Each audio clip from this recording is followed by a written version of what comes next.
We are live. Don Prager is going to be sitting up here tonight, doing his thing. Justin Gibbs in the house. Yeah, we got Justin Gibbs. Sorry. Headline challenger tonight. Looking forward to it.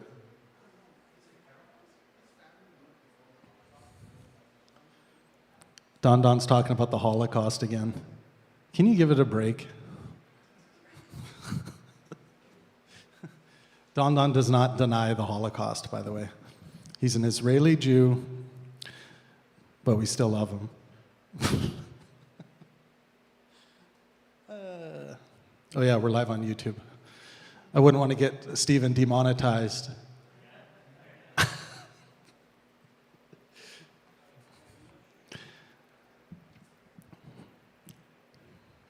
How many of you are Hassan fans? Not a one. That's why this church hasn't burned down yet. I thought Gibbs was going to throw his hand up there.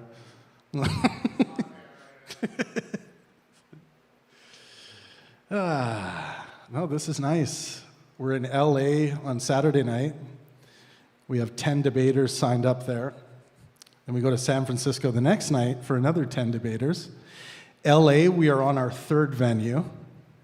We keep getting thrown out because look at us, we're so dangerous, right? Hopefully the only weapons you guys brought tonight are your sharp minds and sharp wit. Too dark? That was pretty light. You guys are Destiny fans. You can take some pretty heavy jokes. What a beautiful looking audience. I love it. You all crawled out of your gaming caves to be here tonight. It's pretty amazing. Hey, that's derogatory.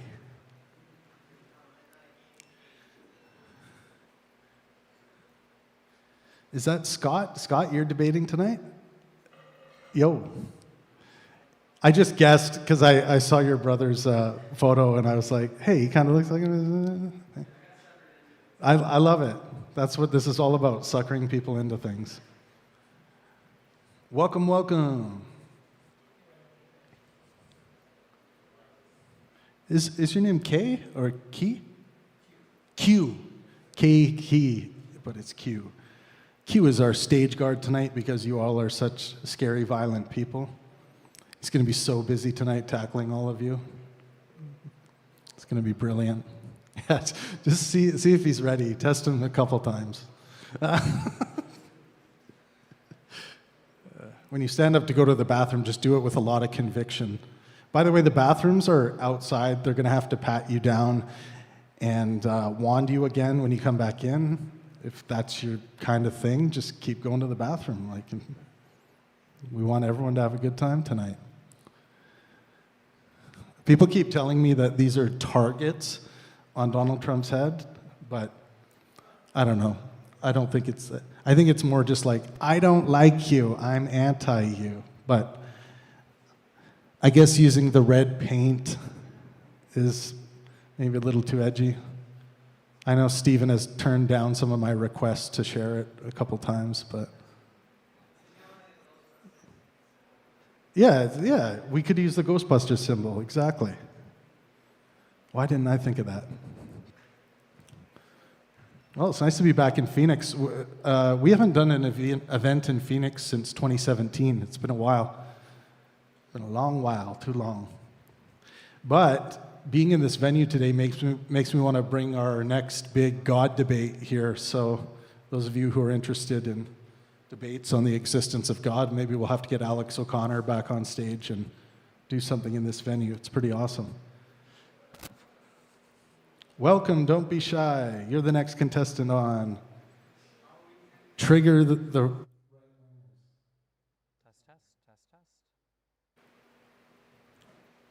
How many of you enjoy Stephen's sense of humor? It's like all of you. Awesome. I think Gibbs even put his hand up there. Test.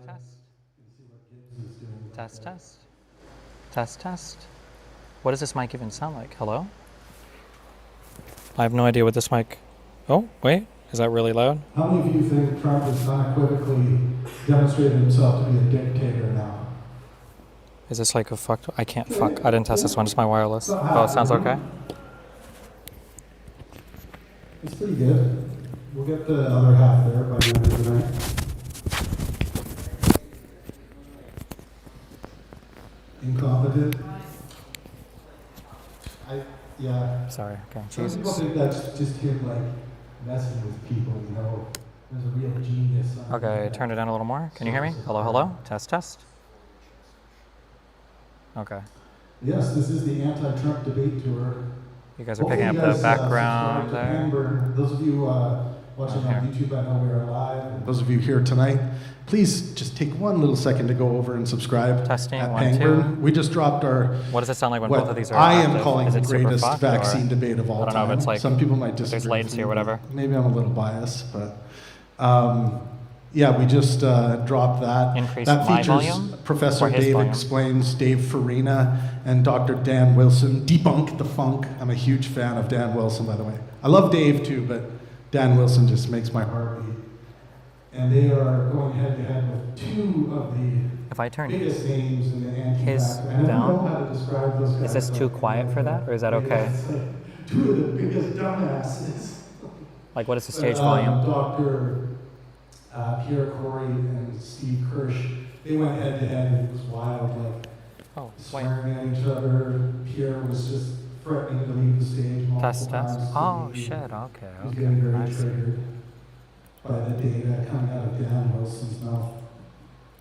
Also, if you see me with bad posture tonight, just like yell at me, because my wife said if she sees me with bad posture one more time in one of my videos, she's just gonna snap. So Oh, my mic is really echoey. help save me.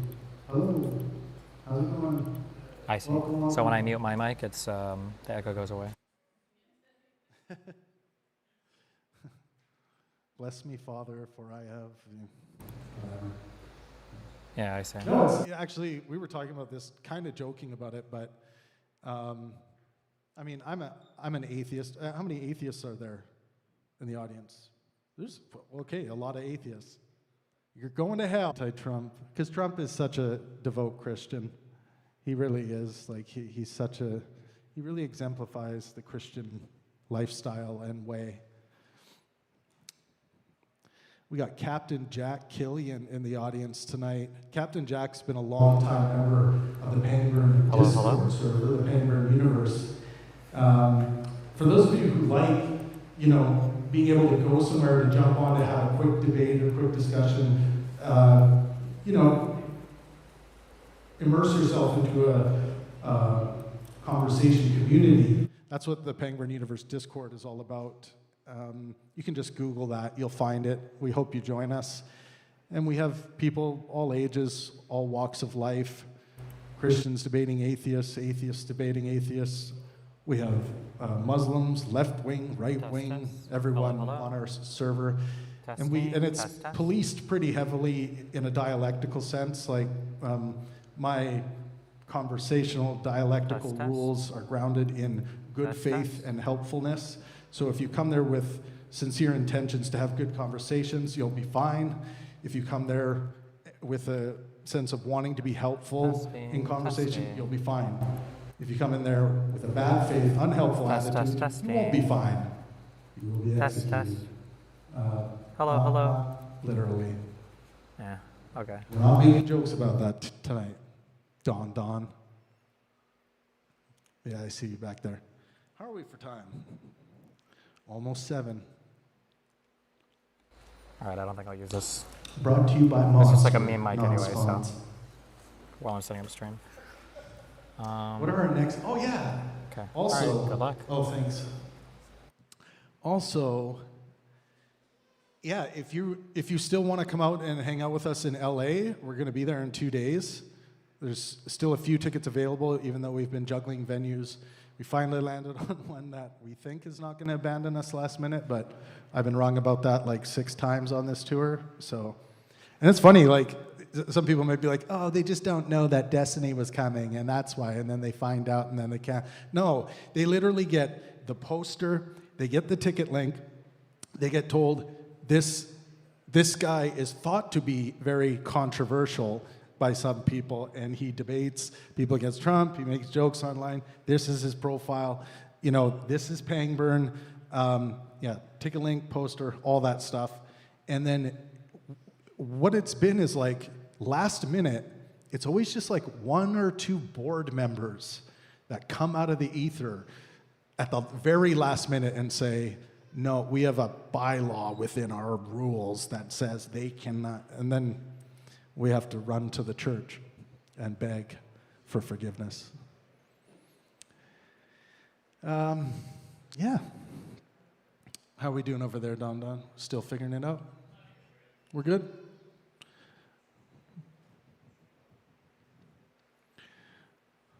Welcome, welcome, everyone. We normally do actually have a bar for our events, but we couldn't run a bar here tonight. Probably for the best, looking at some of you out there.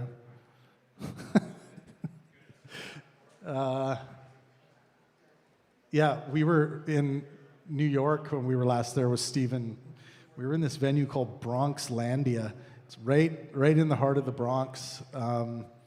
It's like a nightclub that it's almost like an auto body shop that's been converted into a nightclub. Oh, we better roll out the red carpet. Hey everyone, say hello to Destiny, Stephen Bonnell. Let's give him a round of applause. Let's make some noise. Oh yeah. My chat, Oh yeah. How's it going, buddy? they're complaining about your boomer humor. They're complaining about my humor? Your boomer humor. Oh, I am. No, Boomer Humor is my name, my middle name. So that's me. And I'm Canadian, so give me a fucking break. Stephen, you haven't had a single break since you landed. How are you feeling? I feel great. I always Yeah. feel great. Seems okay? Switch is fine? All Cool. good, Don Don? Okay. Before we start, I'm just going to hit record on all the cameras. Yeah. Hell yeah. We're going to get recording here and get going. Shut this boomer down. If you want more boomer humor, come join me on my live streams that attract a total of like 2 people when I go live.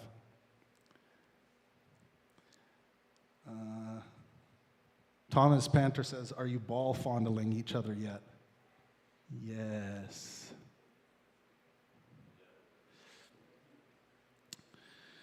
Okay.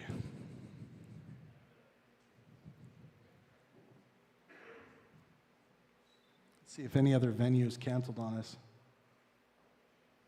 But yeah, if you guys haven't got tickets yet, come and join us.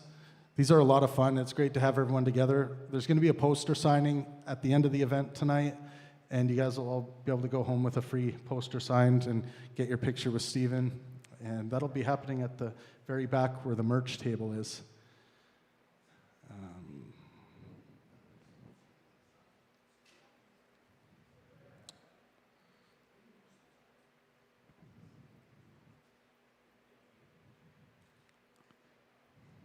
Yeah, and if you come over and subscribe to Pangburn, within the next 30 minutes, I will grant you one wish, but you have to email me directly. We'll see how many of you try. What's that? What's the email? You have to find it. And I'm not going to say my name anymore throughout the evening. You just got to do the work.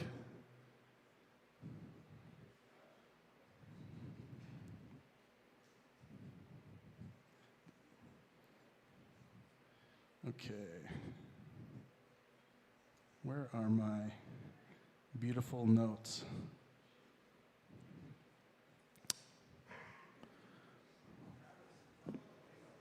The what? Oh, we were driving around in Waymos. This was my first experience in them, and that was really cool. I didn't even think twice. Honestly, that was the most I've ever trusted another driver in my life. A robot. Really felt comfortable, honestly. I don't. Don kept mentioning like, yeah, I think I'm fine. I think I'm fine. But I was just like, I totally forgot. The only thing I did that was really weird is we were talking about some sketchy ideas and shit in the back, and I kind of like lowered my voice because usually I do that if we're like riding with like an Uber driver or something. But then I looked over, I was like, oh yeah, we can say whatever we want. And then we yelled some really obscene shit. And yeah, we're 5 years old.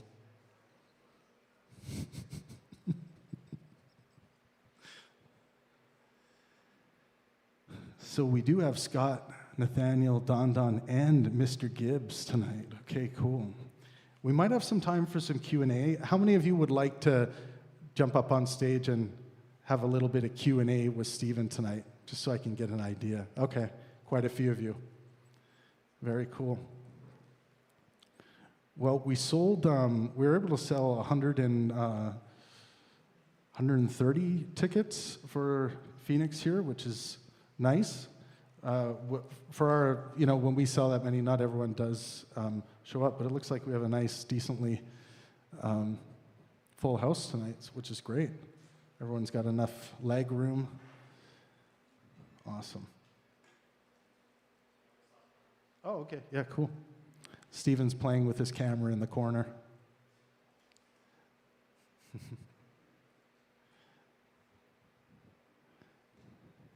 I gotta say, honestly, like, Steven is probably the hardest worker out of any speaker I've ever worked with in my life. I say that genuinely. He's a really hard worker, and he really cares about when he comes out and does stuff with us, and I deeply, deeply appreciate that.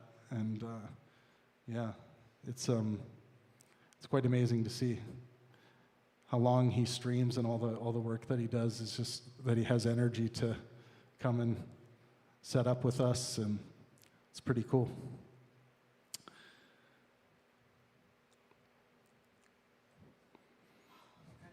All right, Red Bull ready to go?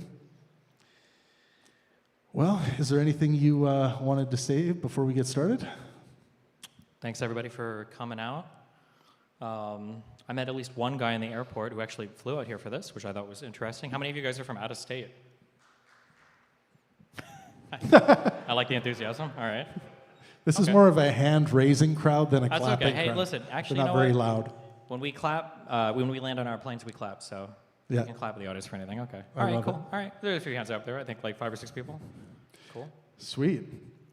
Well, I think we should just get started. We have around 30 debaters that are ready to debate Stephen on the West Coast here, and we're just going to go right into getting started with number one. Everyone, please welcome to the stage Scott. Scott, you're up. Number one, buddy. Let's go, Scott. That's right.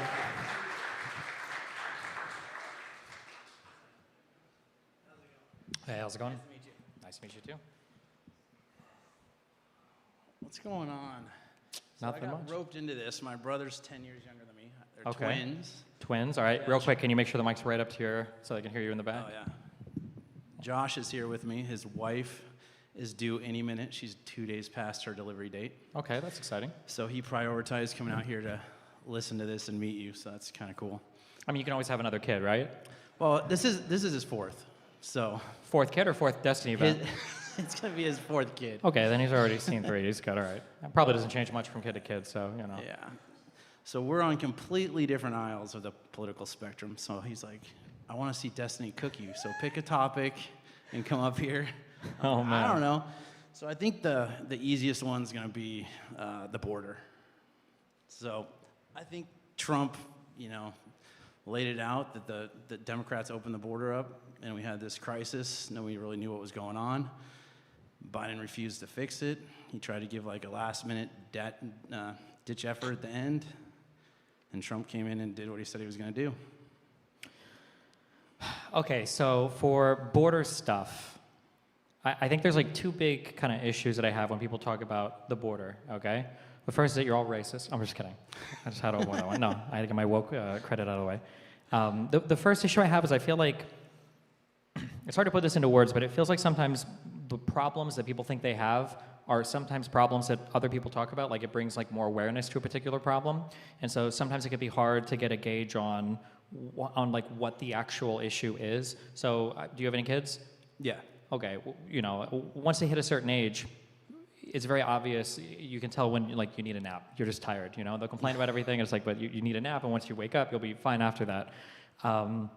I feel like there's a lot of general anxiety in the United States for a variety of reasons. I think that the economy has like evolved like really quickly. Maybe not in the terms of like an individual lifetime, but COVID changed a lot. You had a lot of people staying at home. You know, earlier than that, you had like the Wall Street crash kind of like changed a lot of jobs and pensions and lives. I was working through like 2007, 2008, and I saw like all the 401k matches go away and everything. And then before that, you had like NAFTA, just like you have like a lot of stuff changing, and I think that makes a lot of people anxious. And I think that when people are looking for kind of like, you know, where are the jobs going, or why does it feel like things are the way they are, I think that people point to different things. And I think immigration sometimes is like one of those things.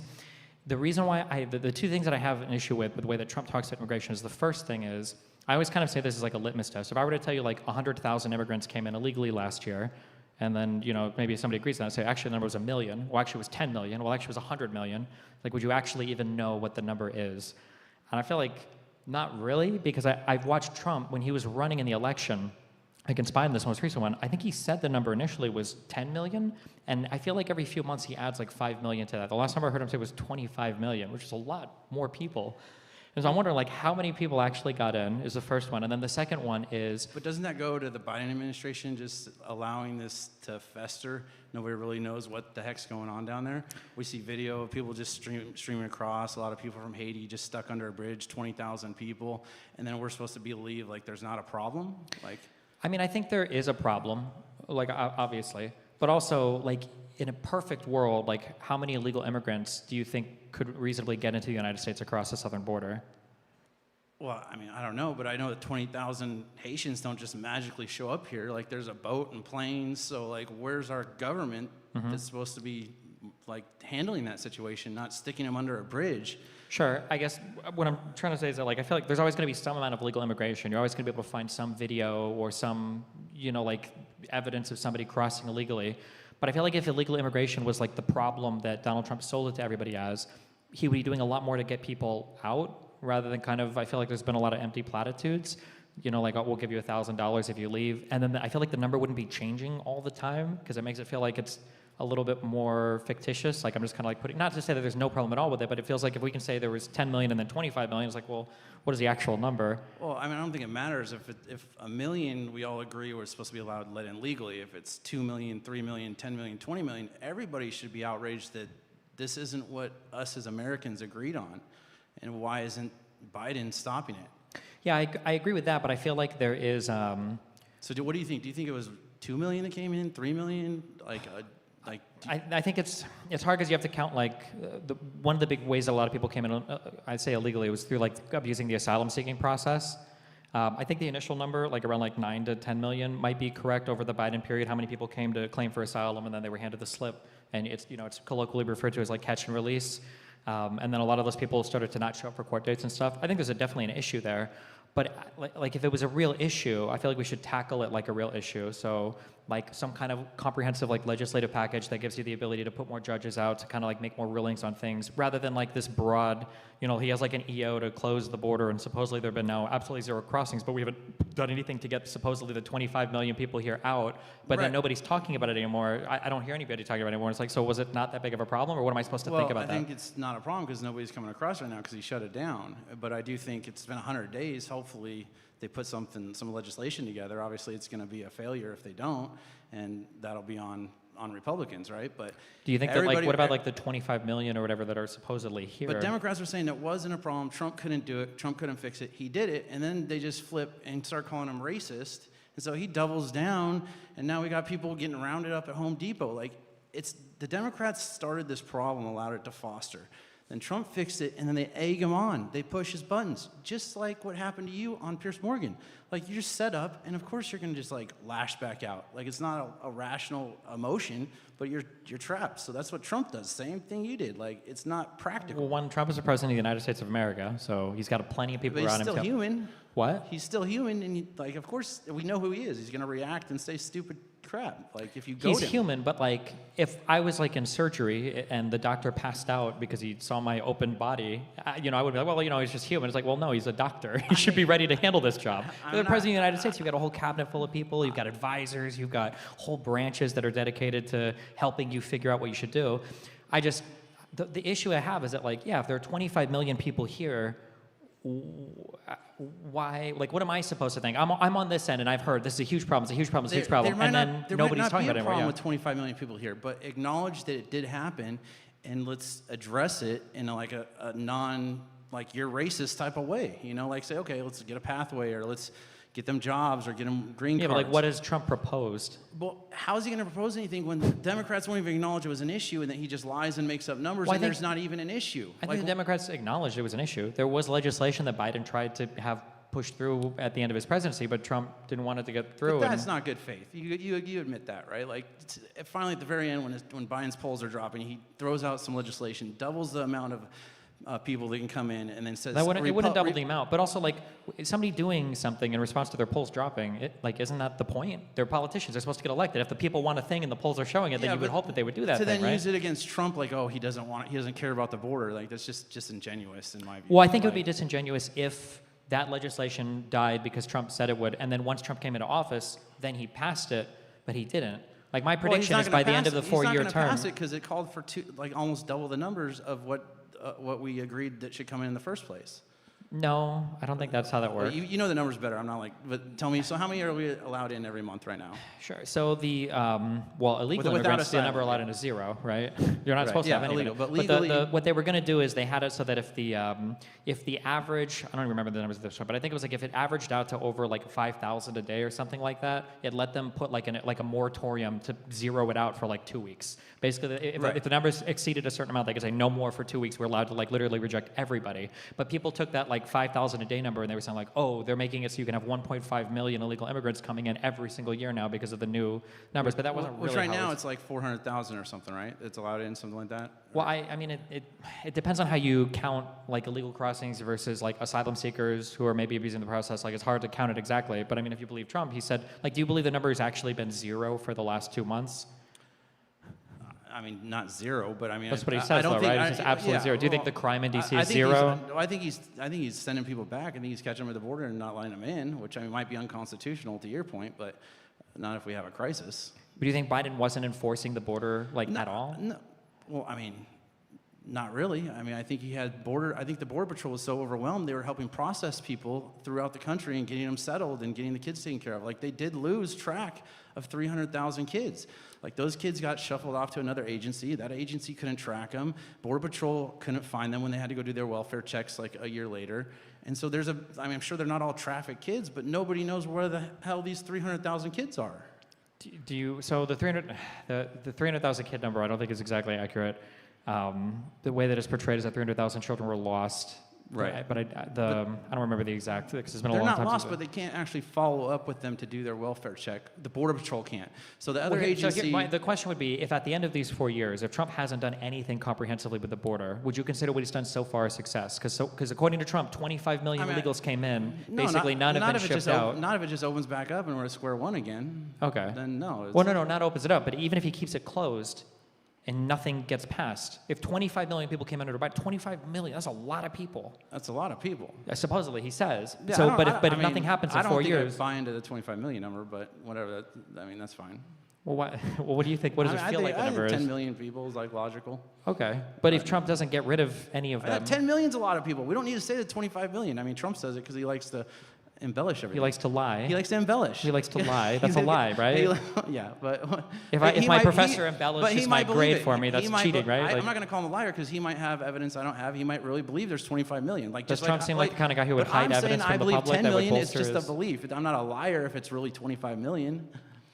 Well, no, but I think it would be reasonable that you wouldn't have access to all the information, but Donald Trump Right. would, right? I think if he had the information, there's 25 million, I think he'd release it.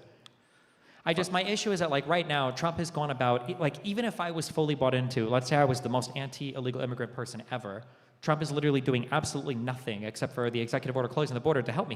He's making an enemy out of ICE in every single state. He's making an enemy out of all the governors. He hasn't done anything to deport any of the illegals here, really.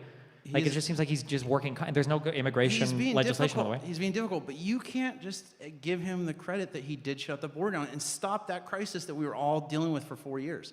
Whether level you think it was, a 1 in your life or a 10, Trump came in there and did that. So it would be nice to hear somebody with your platform say, kudos on Trump, he at least stopped that. Now let's push him to do the responsible thing. Well, because it's not... But you just want to hate on him, and that's just more division, more division. He's a very hateable person, and we can't complain about division when he literally causes it with every single speech he gives. But why be like him then? Be the opposite of him. Like, be a problem solver. Don't be part of the problem. I can't solve the problem because Democrats don't control any of the You three branches of the can. government right now. There's no Supreme Court. No, you do there's solve no the problem Congress. because There's no you president. motivate your base to go out there and change things. Yeah, but we And change you it by have- getting elected, which starts with hating the other party. See, you hate him too. Yeah, of course I do. Yeah, I think he's breaking the law. I think he's unconstitutional. I think he everybody's hates... just criticizing Trump for hating the Democrats, and it's like that gets us nowhere. I don't criticize Trump. There are Not people just that you, are not well, you, there I'm are saying- people that are okay to hate, right?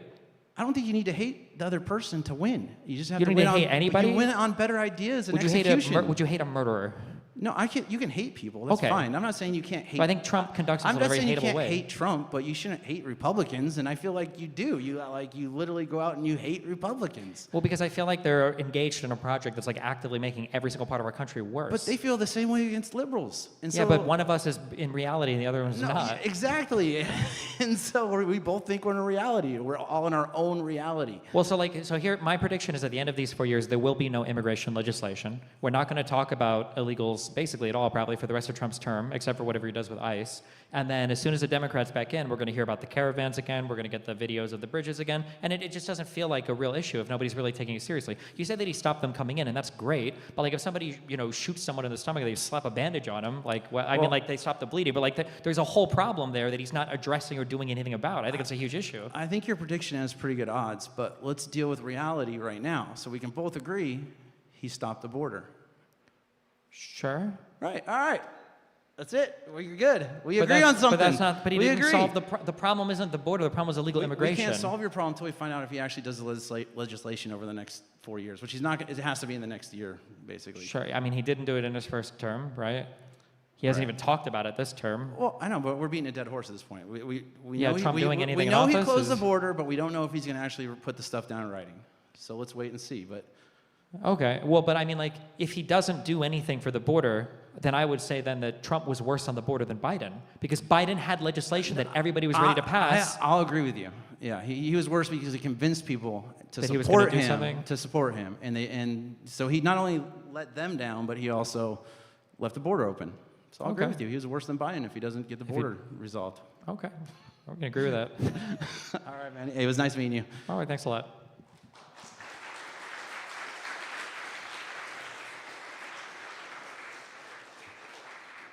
All right, that was fun. First debater down. Stephen, I'm gonna ask you a question in between each debater. Do you promote, or have you ever promoted, political violence? When I played League of Legends, I did a lot. But that was no, I mean, like, especially somebody that does events, I don't think political violence is good. I mean, it depends, I guess, on stretching, like, what do you mean by promoting? Like, I think that there are, like, I don't like the way this question is phrased. There was a poll that went out recently, and it had to do with, like, would you support violence for political ends, or would you support political violence? And it was after the Charlie Kirk shooting, and I think liberals, I want to say, were at, like, 25%, and conservatives were at, like, 3% or something. It was really low.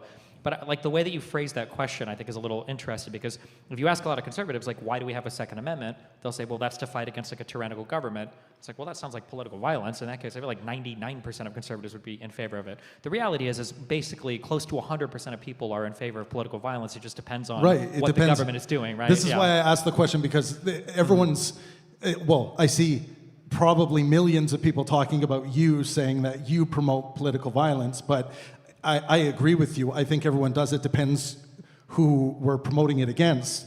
I mean, I was promoting political violence against leaders of Hamas, for example, after October 7th, or around that time when I found out. So I think there are varying degrees of political violence.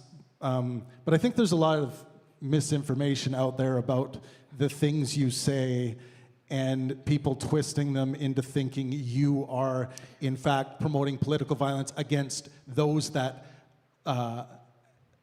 talk about ideas that you detest. Sure. Yeah. I mean, like, there's a lot of 30-second clips about me. I always say, like, I don't make content in 30 seconds. But I mean, if you listen long form, and I would even say you don't have to listen to a video. You can just go to my community. You can look. Like, we don't really talk about the revolution or engaging in political violence. Most of the stuff that I talk about is like political violence is a result of something is horrendously failing in your democracy of people having to kill each other over the words that they're saying. And I think that's like it shows a lot of failures in society. If that's what people are turning to. The one clip that Jesse Waters and everybody ran with recently was me saying that conservatives need to be afraid or whatever when they go out. The reason why I said that, and I mean I said it in much of that video, and it applies to everybody. I don't say it about liberals because I think liberals are kind of afraid, is that when people are operating without fear, you do a lot of stupid things, right? When you're like on a meth bender and you're running out into traffic, it's because you think cars can't hurt you. That's not okay. That's why people kept sending me that clip. I probably received it 500 times, I would say, after that was going around and going viral.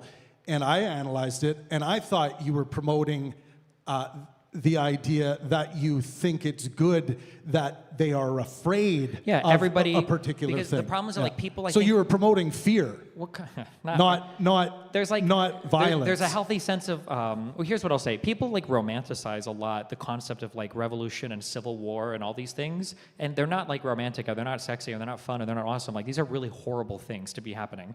There's a lot of, I mean, I can't speak from firsthand, but you can look at Ukraine, you can look at, Israel or Gaza, really. Like, these are not fun events to be in, and everybody should be afraid of a reality where, like, it's just normal to kill each other for political beliefs, which, to some extent, over the last 5 years, we're kind of sort of, I don't want to say we're at that point, but like we're having a lot of politically oriented or related assassinations.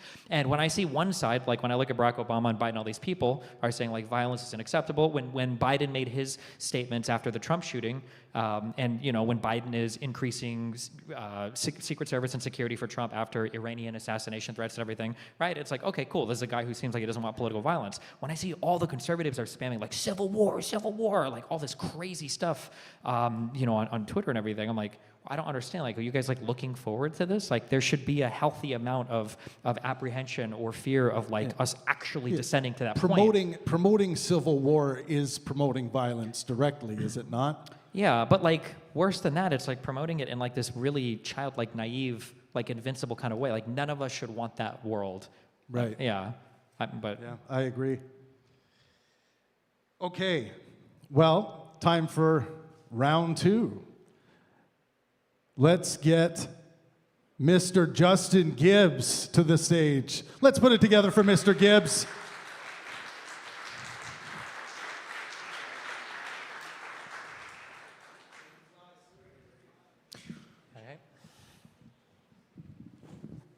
All right. Hey, how you doing?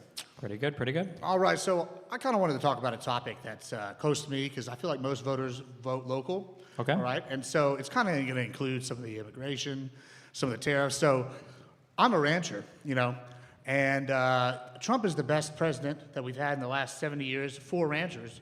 What do you have something to say to people like us who are excited about what Trump's doing with the tariffs? And Ranchers that doesn't include like ordinary agriculture? Is that just animal ag or? Yeah, specifically the cattle. I mean, I'm not a farmer, so I can't speak to that, but I can speak to ranchers. Sure, because I know he's been horrible for farmers in his first term and right now in this term. The soybean thing that just happened with Venezuela, I think, was Well, really I mean, bad. part of that's also the overregulation with what they've done with alfalfa and they've done with grain. I mean, No, it was corn due to subsidies. Trump's tariffs and horrible negotiation No. skills and getting outplayed completely by China. Yeah. I mean, well, we can look with ranching due to gestation periods. We can see specifically that over the next 2 years, we're going to have a turn. We're going to go from being the lowest herds that we've ever had to actually starting to be able to grow again and be competitive in the market. And, all these policies that Trump's put forth have been very beneficial to us. The trade deal with the UK specifically being one, some of these other trade deals, cutting out other countries like Paraguay, which was opened up with Biden. I mean, why do y'all hate ranchers?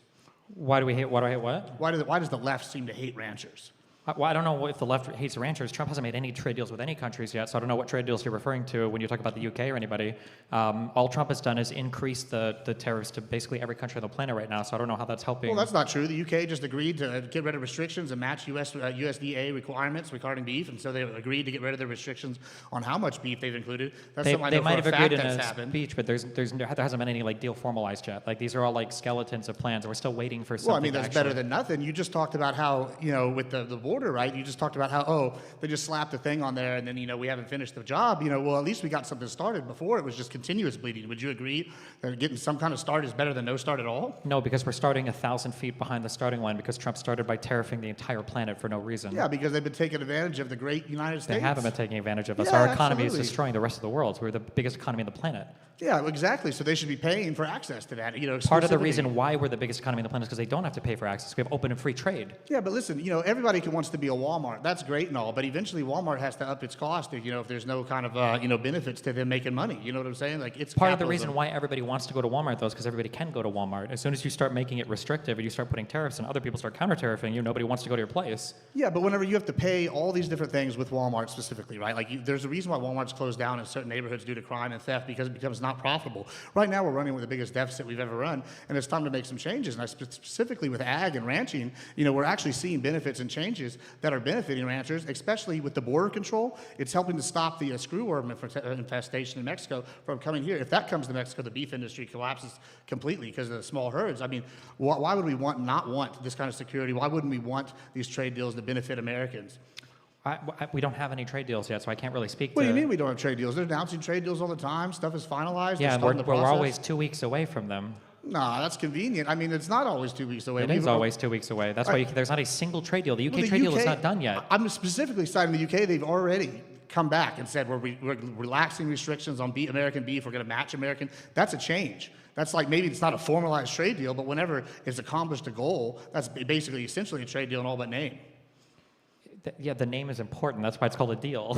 Yeah, but Like if I were to tell you that like I have a mortgage on my house, like I'm good to go, like I've got everything done except the bank just hasn't like signed it yet. Well, that doesn't mean anything Well, then, right? sure, but if I go buy a car cash, if I go in there and I'm like, hey, I want this jalopy, and they're like, hey, okay, cool, and I give them $2,000 or whatever, and they give me the car, and I don't have to sign anything except for the title. I mean, that's the same thing. Yeah, but if they didn't give you the title, you wouldn't feel like you owned the car, right? I mean, maybe, depends You on how old would the give car them is. all the cash, you'd drive out with the car, Yeah, you'd but- leave the title at the car dealership? Yeah, but if I get the car dealership, I mean, I would say if they're really getting rid of the restrictions and I have the title, that's the same as the title. It's basically essentially the same.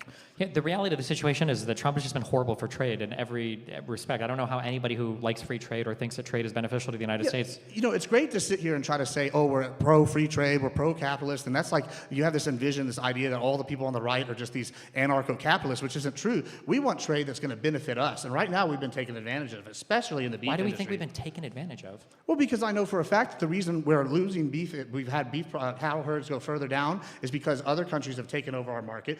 Under the Biden administration, we've had not been able to compete fairly at the international level. We have all sorts of border problems because we have all these different Let's diseases just come up focus- into the cattle farm. You think that beef failed under the Biden And the corn admin? subsidies have been a Why problem. how did Biden make beef fail in a way that Trump didn't protect Well, in the that's first 4 easy. years? Well, one, Trump has already got rid of some of the subsidies, like the corn subsidies. He's cracked down on illegal immigration. So, if you know anything about ranching, then 97% of the United States ranches are family-owned. That's something that's very important to this. And when I look, there's a small percentage, maybe the top 5%, that have most of the base for this production. And those people are all cheating unfairly by using illegal immigration labor. And then whenever they get busted, they just use, pay the fine and don't care. And with this bust, it's basically helped the mom and pop, which is 97% of the ranches, so about the 80%. That's not these select 10%. I don't understand. Wouldn't a legal immigrant later help family farmers keep their costs more competitive so they'd make more money? Is that the whole because reason we they can't- hire illegal immigrants? No, because as a regular farmer, I can't go and afford, a regular rancher, I can't go and afford to pay the fine that a massive corporate-owned or family corporate-owned, basically, ranch can. They can just pay the fine, hire new immigrants. I can't do that. I have to go through the legal process. I have to hire legal people because they come and check us and come and get us if we do that. Okay, but then all I'm saying is at the end of the day, this is going to end up raising your costs, so it feels like you're going to be less No, it's going to competitive make in us the global competitive. market anyway, no? It's going to make it competitive costs. Like if one person has an advantage the other has, that's not good at all. Isn't that what they all want to do with DEI? You want to get rid of a competitive advantage that a certain group has? Okay, hold on. Just as a baseline, you acknowledge that like a tariff is a tax paid by an importer, right? Yes, I understand that. Okay, you know that a trade deficit doesn't mean that we're being taken advantage of by another country, right? Sure, yeah. I mean, Okay. it's partially part of that, though. Well, not how. Because if you're sitting here having to compete in that unfair advantage, you're going to have to offset it in some way in the trade deficit and all sorts of other deficits. here in the Wait, United States. why is it an unfair? Maybe we just have more money to spend. What, do you have just more money to spend? I mean, let's go back to what I was just talking about, though, real quick. You just asked why it would be fair to, like, the regular guy versus the other. Okay, cool. If you can look at the tariff argument and say, okay, maybe these people pay more taxes, but if it eliminates the bigger net negative, which is like the illegal immigrants working for these ranches have a certain special advantage that most ranches don't have. Other countries taking advantages when it comes to production. Like, these are all benefits that we've gained since Trump has taken office that was on a steady decline under the last 3 or 4 presidents. When you say other countries are taking advantage of us because they can sell us things for cheap, I think that's like a truism that's just given, but it doesn't really logically follow. Inflation is increasing again at a faster rate than it was before. Our trade deficit is exploding. Trump did absolutely nothing to bring it down. Now we're paying a whole new category of tax that we barely paid before, which is the tariffs. We're having to bail out our soybean farmers now because we just got cracked over the head with China and Venezuela. Like the idea that there's all this help coming through because he closed the border, Well, although I can apparently give you- 25 million illegals are already in here. Like, I don't see where the help is. I could give you an example, though, right? So this is kind of the, like, bait and switch that the leftist seems to like to do, right? First of all, I go, oh, tariffs are all bad. And then I want to bring up other things like the trade deals, and you'll say, oh, they don't happen. But when I say it, I go, oh, hey, look, the UK is now matching American standards. It's a little bit of a bait and switch because you go, oh, they haven't taken advantage of. Then I go and look at Europe, and I go look at Australia, and I go look at, the UK, and they have all these extra standards on beef that restricts us and doesn't allow us to sell over there in their markets. They're able to import over here, and we're not able to export there. That's an unfair advantage. You could say they're not reciprocal, but, well, we don't even have an option to go in there and sell because they're sitting here excluding us. And they're like, oh, maybe it's technically not a tariff, but the tariff is forcing them to react and change their policies at the local level, which benefits us here. So it's kind of like, it's not a direct one-to-one comparison. I mean, I'm sure you I think if I understand heard that. more conversation about like these particular standards, maybe I'd be more amenable to it. But the problem is Trump speaks so broadly, and then conservatives never actually detail any of these things. Like, it's okay for different markets to have different standards for different things. That's fine, right? Sure. What was the FDA? There was some drug that they didn't approve a long time ago that was approved in Europe. I wish I could remember the name of it, but women would take it when they were pregnant and their babies were coming out like 7 arms or something. It was a bad drug that didn't get approved over here. It was approved in Europe, but like there are different standards in different countries for different things sometimes. Like the idea that somebody might have a different standard for beef, and then so we can't export to that market as much, at least not all of our beef. I don't know if that's necessarily inherently exploitative. It can. There are some standards like Yeah, that and that I'm are set up to be arguing exploitative. But also, if Trump wanted to negotiate these, he said it himself. We have the largest, hottest economy in the world. Why would we have to start with a global tariff and then work from there? It's because it's sending a message, and then these people come back and they make more fair deals. They get rid of the They tariffs. haven't made any deals yet, though. They've made all sorts of deals. We We have got zero deals with deals. Panama. We got deals with the UK. We have several- zero deals. What are you saying? We don't have zero deals when they've been announced. We've had the prime minister. Yes, we've had announcements. He's talked. That's all Trump can do is talk. You know, the deal we did have was the U.S. Mexico-Canada trade deal from Trump. Sure. He blew that up. So we have no deals. Yeah, Negative deals. So wait, so that's interesting you bring that up. Do you disagree that, like, okay, things change within a period of time? So I've heard people on the left, like yourself, sit here and advocate that this is just a massive failure that Trump came out here to. You just advocated earlier that, oh, hey, this guy, he's a politician. He's going to adjust to what the people want. Trump's a politician. He's saying, oh, this deal failed. Let's adjust. Let's get something new in there. Let's do something else. Now he's trying the stick instead of the carrot, and it seems to be working.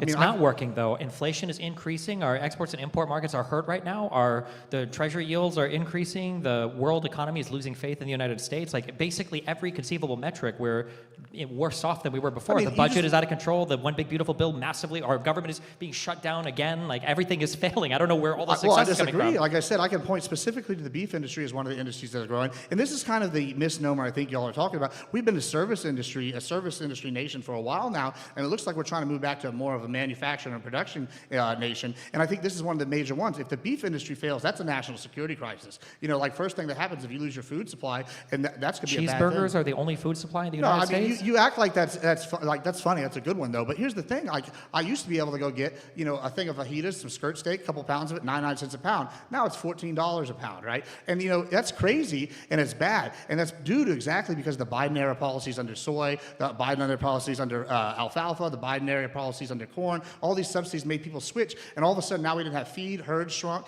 We had these unfair deals with these other countries, and now, hey, if we have this screwworm infestation and have a porous border, which we know a porous border causes causes infestations of these screwworms and other kind of diseases into our beef market. If we don't have this secured, it's going to be bad. And under Biden, we didn't have any of that. And under Trump, we've secured it, just like the gentleman that just went before me said, and you agreed. So, like, how can you say this is a net bad for some of these industries when we're in a transitionary period?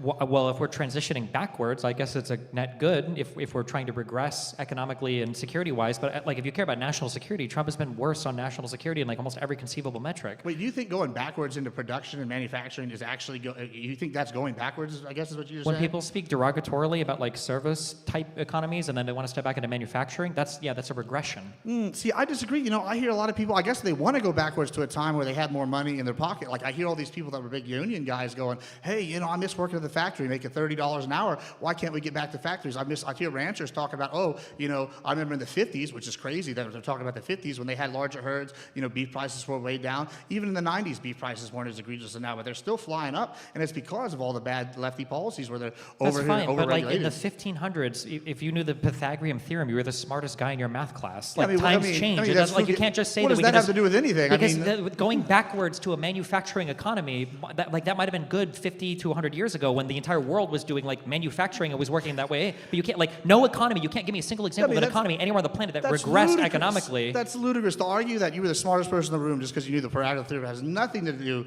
with what we're talking about right now, which is What the is an economy that is? explosion of What is the an beef economy that's gone prices. backwards from service to manufacturing? Like, who are you jealous of economically? Who do you think does better than the United I States mean, economically? we could be doing better. I mean, China's exploding one of the quickest rates. They're doing a lot of manufacturing. We're seeing all What these is other China? countries. What is China trying to expand the most into, though? What does Trump complain? They steal our intellectual property. They have things like TikTok. They're expanding in green energy. They're expanding Sure, their they're relations doing with all every other those country on the things. planet. They're expanding like all of their tech industry. They're not trying to do you more think manufacturing. do They're you trying to think do more service. Do you think tech is only service, producing tech? I mean, right now we can't even make missiles. We can't even make phones. We're running out of the supplies to sit here and get the rare What are we earth talking? We minerals. can't make missiles. Yeah, we don't have the We tech. literally bombed like Iranian Sure. nuclear plants, and they didn't even know about it until Trump went on the Yeah, that's media and with made what an we already announcement about had. it. We already had those. Okay, so we can bomb things. I think we're hold on. doing So okay there. You Like- disagree with the Biden administration, the reason why they put forth the CHIPS Act in the first place then? So Wait, you're going no, I against think your the own CHIPS party Act 'cause- is fine. I think there are certain things that we can incentivize here. Oh, If- so then you are pro-manufacturing then? You I just never aren't said I pro- was anti-manufacturing. What I took issue with was you attacking service.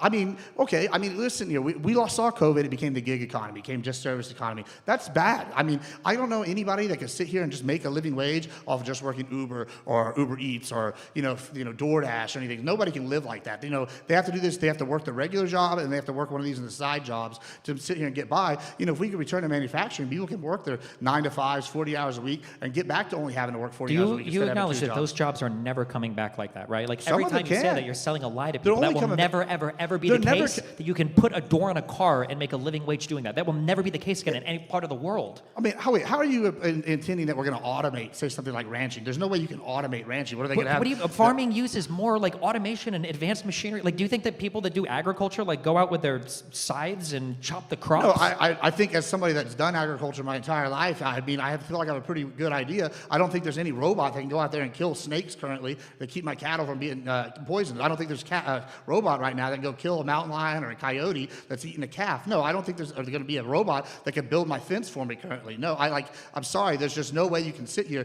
and automate that. Maybe at a feedlot, but that's the second tier part of the production when it comes Hold to on, ranching. so I can understand it. You're saying that the process of building a fence today is the same as it was 50 years ago? Yeah, absolutely. Okay, that's not my experience on any of this, but okay. I mean, the only difference is maybe we have a post hole digger so we can do it faster. I mean, even then, that's still something that's been around 30 years. Okay, when it comes to manufacturing things, there's never going to be a world where we have like the old like the Detroits, like the car manufacturing plants where like an ordinary person can do kind of like. What about aerospace? What about just like we were talking about chips manufacturing? Even aerospace. I mean, look, you're not. These are all like robot automated jobs. Shipbuilding, that's another one we need. China's outbeating us in shipbuilding. There's all these different industries that are definitely going to be having to be built here if we build the tariffs, and it is transitory. And I don't transitory. You think that we're going to go back to a world where you've got people that are manually putting these things together and making a living wage doing it? We're going to be competitive with the rest of the world on this? Yeah, absolutely. In fact, I think we're going to be able to be more competitive because lately with the service economy, what do we make? We make nothing. And when you make nothing, you're worth nothing. What do you mean by you make nothing? I mean, if you're just a service industry, if you're only able to sit here, say you're a waiter at a restaurant, right? That's service industry. You would agree with that? Yeah, but Okay. like people also consider like Sure, programmers so- like service. I mean, Sure, what do you, yeah, there's going to be a lot. Let's say you're a waiter at a restaurant, for example, right? The only way you have to sit here and serve that burger, that $8 burger you were talking about, is if someone's able to make the beef, to get the beef there, and then they produce it, they like manufacture it, they feed it, all this good stuff, butcher it. You have to have all these different lines in the line of production in order for the service industry to work. And what you're proposing is, oh, let's just kill the beef industry. We don't need that going forward. We're going to sit here and just import this beef, and then, oh, if we ever have any kind of trade problems with these people and they cut it off, oh, suddenly now the service worker's out of job because they can't get beef for their So do you burger think place. like Microsoft is like a nothing company? I mean, you think Microsoft is a service company, or do you think they're a production company? Because they're both. What do you mean by, what do you consider production? I mean, they're building computers. Do you think they're building computers? They build Does software. Microsoft build computers? I mean, they used to. I mean, I'm not sure if they do. I'm I'm thinking, pretty sure they yeah. have Azure, they're like servers and stuff that you can rent space out of, but this is all like service electronic stuff, and they do like software, or like Amazon, AWS, is I mean, all are like you calling software. Like, do you think it's like software? fake stuff? I mean, I guess software would be service, but I mean, just because you have that doesn't mean you don't need HP building it, or like Texas Instruments building TI-83s, or Texas Instruments building computers, or Sure, I mean, but it's all sorts of companies. Like, is Dell. there an example of any other country on the planet that has gone back to, or whose economy that you think we should emulate, who's doing better than us, who does less service and more Well, manufacturing? why would we want to emulate another country when we're the world leaders? I feel like we should lead the way and go back to manufacturing. Do you see what you just said? We should lead the way and go back? Yeah, like, that exactly. doesn't Because compute to what's me. going on right now is not working. It's What was politically- going on was we were dominating the entire world economy. We came out of COVID stronger and better than every other economy on the Since planet. when? Since, what do you mean? Since when? I mean, it's arguably the whole reason why someone, I think Mr. Pangburn over here brought up Hassan earlier as a joke. I mean, Hassan's always talked about multipolarity. I mean, if anything, the multipolarity people are getting stronger because we're sitting here not doing manufacturing. We're the weakest we've been in 200 years almost. Our manufacturing has increased. The output of manufacturing in the U.S. has increased, like, pretty solidly. In what industries? Like a few, like specific ones? Well, major industries have like. I mean, we shrunk. probably don't manufacture the same things anymore, but we do like end-stage manufacturing better than most other countries on the planet. So but you- we'd rather be making like the widget monster than making the widgets. Well, you yourself just brought up at the beginning of this conversation the soy industry, right? The soy, how it got devastated by some of Trump's policies, okay? And then how there's having all these problems. Well, that's manufacturing that's gone backwards. You didn't seem to have a problem when something like soy was doing well, but now that ranching's doing well, now it's a problem. Why would it be a problem if they're doing well? It My wasn't doing issue well. is that conservatives, for some reason, you guys view everything on the planet as like some zero-sum game, where the only way to make gains is to destroy some other part of the economy or to destroy some other part of the world in order to have some piece of the pie for themselves. But like, you can talk No, about you these things like gotta- manufacturing is being destroyed. Why did Elon Musk start Tesla and start SpaceX? Why did he start that in the United States if our manufacturing is so horrible? Well, and when he did one- start that in the U.S., it's not like he put together a whole bunch of blue-collar workers in the Uber factories to build the rockets and the cars. I can't speak to Elon Musk and why he wants to be a patriot and build jobs here in America or return us to space. I don't know all that, but I'll tell you this. When I'm sitting here seeing people sit here and complain about, oh, the soy industry collapsing, or I'm seeing other industries popped up, like the corn industry propped up by subsidies, while, you know, the beef industry like languishes and rots on the vine, I sit here and go back to what I said in the beginning. You know, I think it's not that Republicans think it's a zero-sum game. I think it's that we sit here and look and we go, we vote local, right? And whenever I'm having my fences damaged by coyotes coming across, you know, bringing people illegally, or I'm having people sit here getting unfair advantages because they can pay to have illegal workers and pay the fine, hire new people, and then I'm having things like the you know, other countries sit here have unfair regulations that we can't compete with while we have tariffs on our beef or numbers. I think it's pretty clear that the left, for the last 20 years at least, hasn't cared about people like me. And so when I go and vote, you know, I don't know, it's kind of like a big FU all of a sudden when we're doing good and everybody else is like, oh no, it's so bad. And it's like, I mean, you can man. say that, but like the reality is on every single issue you listed, Trump has failed, will continue to fail, and by the end of his term will have failed on every single one of those issues. Costs are increasing for everything. Tariffs are hurting every single consumer, disproportionately middle class and worse. The Stock budget is market's at an all-time spiraling. high. What? Stock market's at an all-time high. It's hitting record highs. Beef I'm sorry, prices stock are market? What happened to voting local? Do you think the stock Sure, market but I represents can the go back average to voting person? local. Beef prices, like I said, are stock up markets at were at record all-time high high. under Biden. Would you say that Biden had a great economy? Yeah, the highest under Biden is like the highest under Biden is the lowest it's been under Trump. So I guess you're Yes, giving welcome credit to the that Trump stock market. didn't It goes up. Yeah, I mean, no, it doesn't. What do you mean? We have crashes all the time. Yeah, and then it goes up. You know, the last like 3 or 4 Yeah, years sure. of I mean, Obama's that's a presidency tip- was all-time highs before Trump came in, and then Trump was all-time highs, and then COVID happened, and then Biden was all-time highs. And guess what? By the end of Trump's term, it'll be all-time highs. And guess what? After the next president, it'll also be all-time highs. That's how the stock market works. Yeah, but whenever we talk about inflation, we can go and look at like average costs going in there, right? Like right now with beef, like I said, it's going to take 2 years for things to like level out and the cost to be passed on to consumers and it go down. But if we continue under the same policies, when the beef prices are just going to keep flying up, soon it's going to be $30 for your $8 burger at the rate it's going. You know, we're at an all-time high for beef prices. Yeah, it's great for a seller's market, but it's really bad for everybody else. And so when I'm sitting here looking at what you're saying, you know, yeah, gas right now where I'm at, you know, it's like $2.30, right? You know, I'm sure it's higher in some places like California. Why don't we look at where it's higher and where it's lower? And it's clear that the places with more regulation are way, way higher. So So at the end of Trump's term, when inflation is higher than it should be, when costs are higher than they should be, what is are we still going to blame Biden for that? Because inflation is higher now. It's coming higher and higher and hotter than it should have been. The Fed is going to have to, unfortunately, they're going to have to lower rates now because inflation is not only is inflation increasing, unemployment is increasing too. Like on every economic indicator we have, every market indicator we have is looking worse and worse. Hold on, you're sitting there saying unemployment is up. Yeah, well, cool. That's great and all, maybe. But it's more also at the same, when I look at this, I heard, oh, unemployment's great for all these people. And then you find out, oh, well, they included all these people that worked like 18 hours a week as employed and whatnot. Like, that's ridiculous. That's not employment. Well, that's not how unemployment is calculated. Yeah, it was under one of the things. No, it wasn't. That's why under the Biden, they keep having to revise the job reports. We figured out they're lying. And there's Revising the job reports have nothing to do there's just with- no trust from the left right now. Y'all lied about his health. Y'all lied about jobs reports repeatedly. We know for a fact Well, there's these no were trust lies. from the left because Trump himself will openly lie about everything. But this is something I can look like. I'm not even a super huge pro-MAGA guy. I'm like a Texas Republican. We don't trust big government. And then when I sit here and I look and I sit here and you go, oh, yeah, Trump's lied about everything. Then I see the stuff he's done. And then I go, oh, it's the highest jobs they've ever been. And then I go, oh, okay, well, look, let's see. Why did they just sit here and cut out, 100,000 jobs from the last Biden report? Or why'd they cut 300,000? And every time the Biden jobs report came out, it was cut under Trump. We haven't seen those things. We've seen very small corrections, if at all. And so it looks like, yeah, maybe it's slower, but it's also not inflated fake numbers the way that you're sitting here pertaining, putting out there. So you believe the numbers under Trump, but you don't believe the numbers under Biden? I'm just saying if they're from the same agencies, Do you believe the numbers under Trump, but you don't believe the numbers under Biden? No, what I'm saying, well, hold on. The Biden numbers under Biden that I'm quoting are the same numbers that came out. First, he put one out for the jobs report, and then several times, each time under Biden, those jobs reports got revised. Do you disagree with that? Yeah, job report revisions are pretty common. Yeah, they have Okay, them. yeah, and when they're substantial, and you go all the whole time, hey, buddy, this is the highest jobs we've ever had, and then 3 months later, the revision comes out, and it's 1 million people lower or 300,000 lower, and it's not the highest. Well, that's a lie. Would you agree? You just said it's exaggerating. It's a lie. So I don't think the revisions were as drastic under Biden. I think one of the reasons for a lot of the revisions under Trump is because Trump has done a lot of self-inflicted harm on the economy that nobody was expecting and the markets have had to adjust for. For instance, the global tariffs that were completely brainless that have done nothing but damage to the United States economy and reputation abroad. So wait, just to be clear, you're saying that exaggerating the numbers under Biden is different than Trump exaggerating, I saying... don't think they're like, exaggerating. When they do the prospective job numbers, they collect it from like the census see, and this then is they get that the later ticky-tack report. word Yeah, I know. game Learning BS. about how the data works is frustrating. That's why Trump wants to No, fire guys and put in it's guys not. to give I him mean, the it answer is that he wants. frustrating. Whenever you're the average American, I run up several businesses. It's not very hard for me to sit here and go, oh,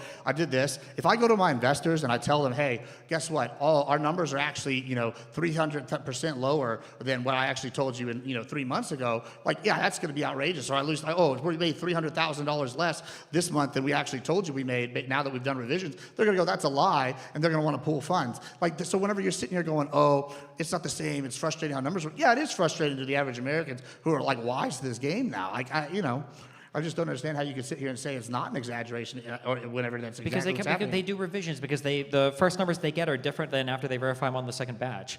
They're pulled from different. I think one comes from some census-related thing, the other comes from some final jobs reports-related thing from companies. I don't know exactly how they calculate it, but there are always adjustments. There have always been revisions. Yeah, sure, but and that's a lie, especially when you sit here and you run on, oh, we have the best jobs ever, and then you're going to sit here running the Trump presidency. Because under Biden, the job economy was very hot, yes. No, fake news. And when we sit here, and I want to talk about what you just said. You sat here and said, hey, we're going to sit here and get, the inflation rate, if it's the highest it's ever been. Well, I can't remember a government in recent memory that didn't have inflation rates go up. But if he slows the inflation rate, and it looks like it is drastically slowing. It's not slowing. It is It's slowing. beating now. I think 2.9 was what it came in under, and it was supposed to be like 2.4, so it's increasing, which we would expect as the tariffs are increasing everything. I don't know. I'm seeing 2.4 from multiple sources regularly right now. That's what they're estimating they're going to be at the end of the year. So, I don't know. I guess we have different sources on that one. But if there are 2.4 and it did slow the growth, then hell yeah, that's exactly what we want, isn't it? I mean, if the inflation is coming in hotter than we would expect it to, and it's coming in hotter for literally no reason besides the fact that Trump is adding costs to everything by tariffing the entire world for no reason, I think, no, that's not what we want. We had an economic contraction for quarter one for absolutely no reason. 2.9% is bad. Whenever Biden came in, we had a 25% to 50% increase almost inflation. Where was in the some Biden areas. inflation from? What was the Biden inflation from? Yeah. It's terrible mismanagement, all these different industries. What was the Biden inflation from? Are you going to blame COVID? Is that what you're about to try to blame? Don't we blame COVID for Trump's disastrous fourth year? Does it only work for Trump? I mean, I'm not sitting here. I'm making claims based off what I'm seeing. Wait, You know, where do you Trump think the had a majority of fun- the inflation happened due to under Biden's administration? Yeah, I would argue that, all the extra checks got sent out. I didn't even like it when Trump sent out checks. But whenever they're sending out all these checks, yeah, that's going to drastically inflate things. Whenever you have people send out, all these different checks going out and no one has to work and you can just go spend money like play money, of course the prices and inflation is going to go up. Do you disagree? So we had COVID was a huge thing, right? We had to do some kind of stimulus for the economy, and then we also had the Ukraine war breakout, which did a lot for shipping and prices of stuff globally as well for a bit, right? So he had to deal with those two things. For the most part, by the end of his term, inflation was, I think it was sub 3 points. When Trump came in, everything was running fine. We had an economic contraction in quarter 1 for no reason. I mean- and now we've had inflation starting to tick upwards again for no reason. If we look historically throughout history at all the different countries, every time we've had like a giant inflation increase, look at like 1920s Germany, right? Or even Venezuela now, what do? They do stimulus packages and they kept sending out tons of extra cash, all these stimulus bonuses, all this money, and they flood the market. And all of a sudden, about a year later, 6 months later, suddenly that money's not worth anything because inflation's through the roof. That's exactly what happened under Biden. And, Trump Really? slowed Under it down. Biden, the USD wasn't worth anything? Yeah, it's gone way down. Are you disagreeing that the U.S. dollar? The only thing that was damaging. damaging faith in the U.S. dollar was Trump's crazy tariff plan. It was the No, thing- that's not true. It's The U.S. absolutely dollar has been on the decline for like 15, 20 years. absolutely not. You can see USD to euro comparison. Like Trump has been destroying the USD with his insane. That's not true at all. I just don't know where you're You getting can your look at information. the treasury yields increasing because other people, Japan and Canada, were possibly looking at offloading U.S. treasuries. You can look at the fact that you want to talk about a deficit or increasing U.S. dollars again. Trump's first term, all he did were tax cuts. He didn't pair it with any spending cuts. Massive deficits. Look at the one big beautiful bill. Massive deficits. All Trump does is print money like crazy. For no reason too. He did it for no reason. There's no crisis right now for these 4 years. No, Why I is he disagree. printing? I think the economy is in a great shape and getting better, especially when I look at things like luxury goods. So do you support deficit spending? Do I support Do you what? support massive deficit spending to increase the economy? It depends, not generally. It no. depends on what. If it's a Republican or a Democrat in office? I mean, sure, I guess, but not really. No, it depends on it. Like, for example, I'll give you one that I'm not a huge fan of. I don't like Trump's gun laws as a Texan, right? So I'm not just to sit here die hard. I'm going to die on the hill. I think the big beautiful bill. I'm sure that's what you want to be referring to. I think that was too much. I'm not a huge fan of that. So no, I'm not going to sit here and die on that hill for some of these things. However, I do think whenever he's sitting here and he's sitting here accomplishing things in multiple industries that are improving things for us, I think maybe we should give him a chance. We've done things one way for the last, 16 of the last 20 years, have been done one way. And now, we're getting a change and it's benefiting some people that haven't been benefiting for a while. And all of a sudden, that's a problem. And that's kind of what I keep coming back to you. You're I don't saying know. it's a zero-sum game on our side. When I'm saying it looks like it's a zero-sum game on your side because y'all hate seeing anybody else win. When you say try something different over the past 20, 30 years, what I've seen is Republicans destroying the economy, Democrats coming in and having to try to rebuild, and then Republicans coming in and trying to... Wait, well, how come do the general public, whenever time they're polled, say they trust the Republicans more with the economy than Democrats? Because the general republic is... Oh, so we're just better at marketing in that case? Yeah, Is like- conservatives, all they do is market. It's like when they've invested... so, I mean, that would be- all they do is what did market, then Obama that come should in be who after? are in charge of the What did economy. Obama come in after? He came in after the 2007-2008 housing crisis. Was that the Democrats' fault? No, that was a deregulation thing. That was a repeal of Glass-Steagall. That was a repeal of all the mortgage regulations. That was a Republican-run drive-up, right? Where did all the massive spending come Well, I from mean, under if you wanna Bush? It was talk for about- foreign wars. if- What did Biden come in under? He came under the horrible COVID mismanagement, Trump Well, having if you no wanna talk leadership or about guidance over Bush, the country. I mean, Bush had his own economic win before the housing crisis. He was doing good. We could bash the wars, but, military-industrial complex spending was up, stock was through the roof, oil production was up. There was benefits there in some of those regards. But, yeah, I mean, the housing bubble, that wasn't good. I didn't like that. The banking crisis under Obama, that also wasn't good. I feel like these are massive The crises. banking crisis under Obama? Yeah. You mean under Bush? No, the banking crisis underneath it. Wasn't it Bush? The bailouts, that was because of the Yeah, I mortgage didn't like stuff that either. under- Either one. Bush- Sure, Bush was but these bad. were Republican-led disasters that a Democrat has to come in and clean up under, and then still get the economy moving again. Biden had to do it again after Trump, Yeah, and now we're going you to have to keep do it again saying- after this Trump. You keep saying get the economy moving again when it's like clear that some people are getting left in the dust. There's a reason why, for example, and I keep coming back to beef, is so high right now, and it's because of the Democrat policies like grain and corn subsidies, where it switched people going away from the stuff that would usually generally go to beef. All of a sudden now you don't have the feed supply, and the only people that can survive are people like myself who are grass-fed ranchers, and all of a sudden you just take out a huge swath of an industry that was already hurting. And I can look at other industries like this, and it's just like, oh, well, hey, at least soy is good right now. Like, what? Like, come on, man. Like, that's not. I think that animal agriculture exports are going to be down by the end of Trump's 4 years. I think that the access to other markets is poor. I think that the reciprocated tariffs now, the real ones, not the fake ones that Trump said were there before, are hurting exporters all across the United States. I think the weakening of our dollar is going to end up I think there's going to be a lot of things that are going to hurt our ability to export to other markets. Well, So- like you look at China, do you think that would you call what we've done with China a general tariff, or would you call that a reciprocal? Whenever they came in at one rate and then we came back in at one rate, and then all of a sudden they lowered it, we lowered it, we're still 15% higher, and they agreed to it. Would you not agree that that's a win in our book? I mean, just look No, at how much money the everything tariffs about have brought Trump's in. trade has been a loss so far. Everybody That's not agrees. true at all. Everybody, yeah, his whole administration realizes it. He realizes Partially it. due to the tariffs, we've actually, what was it, the last 2 months have reported a surplus specifically due to the tariffs? I mean, do you not agree that's a good thing? Aren't happy that the Hold on, government's why, getting a surplus? you're saying that it's a good thing that we've taxed Americans more on imports? We're not taxing Americans. We're taxing the overseas people. I America, thought we but- agreed early that a tariff is an import tax. Yeah, and we're incentivizing production here at home. Instead of You having know to import what? foreign When Donald beef- Trump said he could shoot somebody on Fifth Street or whatever, and his audience will support him, I maybe would have believed that. If Donald Trump would have said, I could find a way to tax working and middle-class Americans more, and they'll believe me and they'll champion it, I would have never believed that. I can't believe people are defending the concept of raising money via what is honestly like a Democrat dream of having like a type of like an import tax, right? Like, oh my God, we're going to tariff everybody and make all but sorts it's of money not this an way. import. It's And, not- and it's not even that big of a dollar no, amount that that- he's raising compared to all the other money he's lost via the insane tax cuts and the one big beautiful bill. So it's not even a wash with all of his other horrible Wait, fiscal do you policies. disagree that by taxing foreign products such as like foreign beef or foreign manufactured goods, whatever those may be, that it's not going to incentivize people to buy those goods locally, as opposed because you're saying, oh, it's a tax. Well, that's going to incentivize local people to build and produce and expand their operations, and that's going to allow them to have more production here. So, it It might be a incentivizes local transitory problem. production, but at the cost of local consumers. It means that you're also But going to in have the less. short term, in the long term, No. it's going to be better off because Why would you production's assume here. that in the long term we can outcompete every single Wait, wait. economy in the world on every Wait, single does it cost type of money good? to ship stuff from one country to another? Yeah, absolutely. If we cut that out because it's produced right here in America, of course the costs are So going to you go down think in the long term. U.S. we can outcompete every single country on the planet on every single good?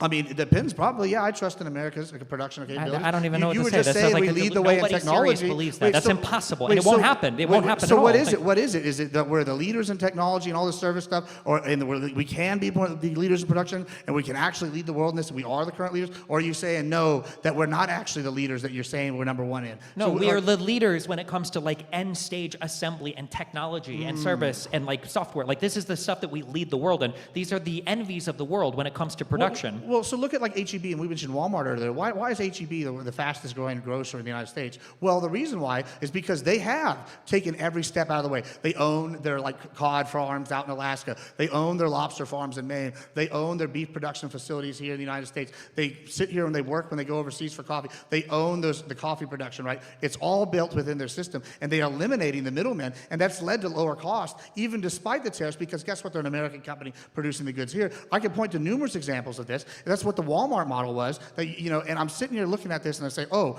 you're saying this can't happen. And I'm saying I see businesses internalizing and excluding the overseas people all the time and benefiting, and you're saying, no, that can't happen. Well, why is it already happening then? It's not happening to a large extent. There is a reason why The the whole fastest growing grocer in the United States is at a quick percent isn't a good example. What do you mean? They're like, What, do you think that the whole world is looking at Taiwan because Taiwan makes like the best car doors? no, it's because they make the chips. But why? If we sit here, Which is an end stage advanced. How big It's not is because they're Taiwan? mining silicon. It's not because they're out in the coal mines. It's not because how they're big is Taiwan?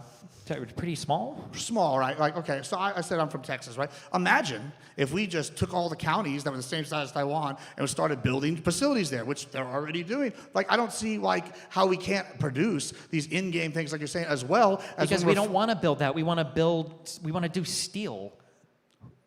what steel? I mean, sure, American steel is better than Chinese steel. Like, do you If it's disagree so with much that? better, then why do Americans buy Chinese steel? Well, if we put the tariffs on there, we can build it at a cheaper rate and faster here. It won't happen. I don't know what to say. You're just saying it won't happen, and I'm giving you examples of when it is happening, like HEB. we don't have the people. We don't have the We don't physical. have the people. What do you mean?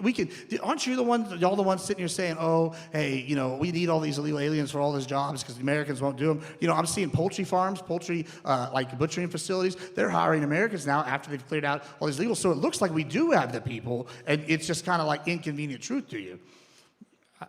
I don't know how to. There's like, if I were to ask you for an example, you wouldn't be able to give me a single one. If I were to ask you for, like, there's just no world where we can outcompete the entire world on I mean, everything. yeah, I could give you no an example. economy does it. I You give you an can't- example right now. C&J Farms in Texas once That's again. not a country. Oh, a country. Oh, now we got to change it from like companies to I'm countries. asking about a country that tries to do everything. Some economies, like in some ways, like Germany has issues getting trapped in like a manufacturing Yeah, they're economy also where the they can't size make. of like Oklahoma. So, which, I mean, that's a bad I'm example. just saying that you can't make everything. There's a concept called comparative advantages. Some people do some things better than other people. Some economies are geared more towards the production of certain goods or services than other economies. If our unemployment is sub 5% and Donald Trump is obsessed with kicking a whole bunch of people out of the country, where are we expecting to invent all these people to take advantage, Well, wait, hold place on. of all these other things that we're importing from other countries? We just don't have the people for Hold it. on. If we have a massive unemployment rate, then why We shouldn't don't have a those- massive unemployment rate. Yeah, it seems like we have a lot of people unemployed or working on the gig economy, having to work 2 part-time jobs. I don't know what it seems like is. I can't talk about it seems I like. mean, I can only go by the think we official can. reported You're numbers. Just sitting here, listen, it's pretty simple. When we go and look, we do have. You were just saying unemployment is climbing. If we're going to get rid of, if we're getting rid of illegal aliens, like Trump is trying to do, or stopping the flow of immigration,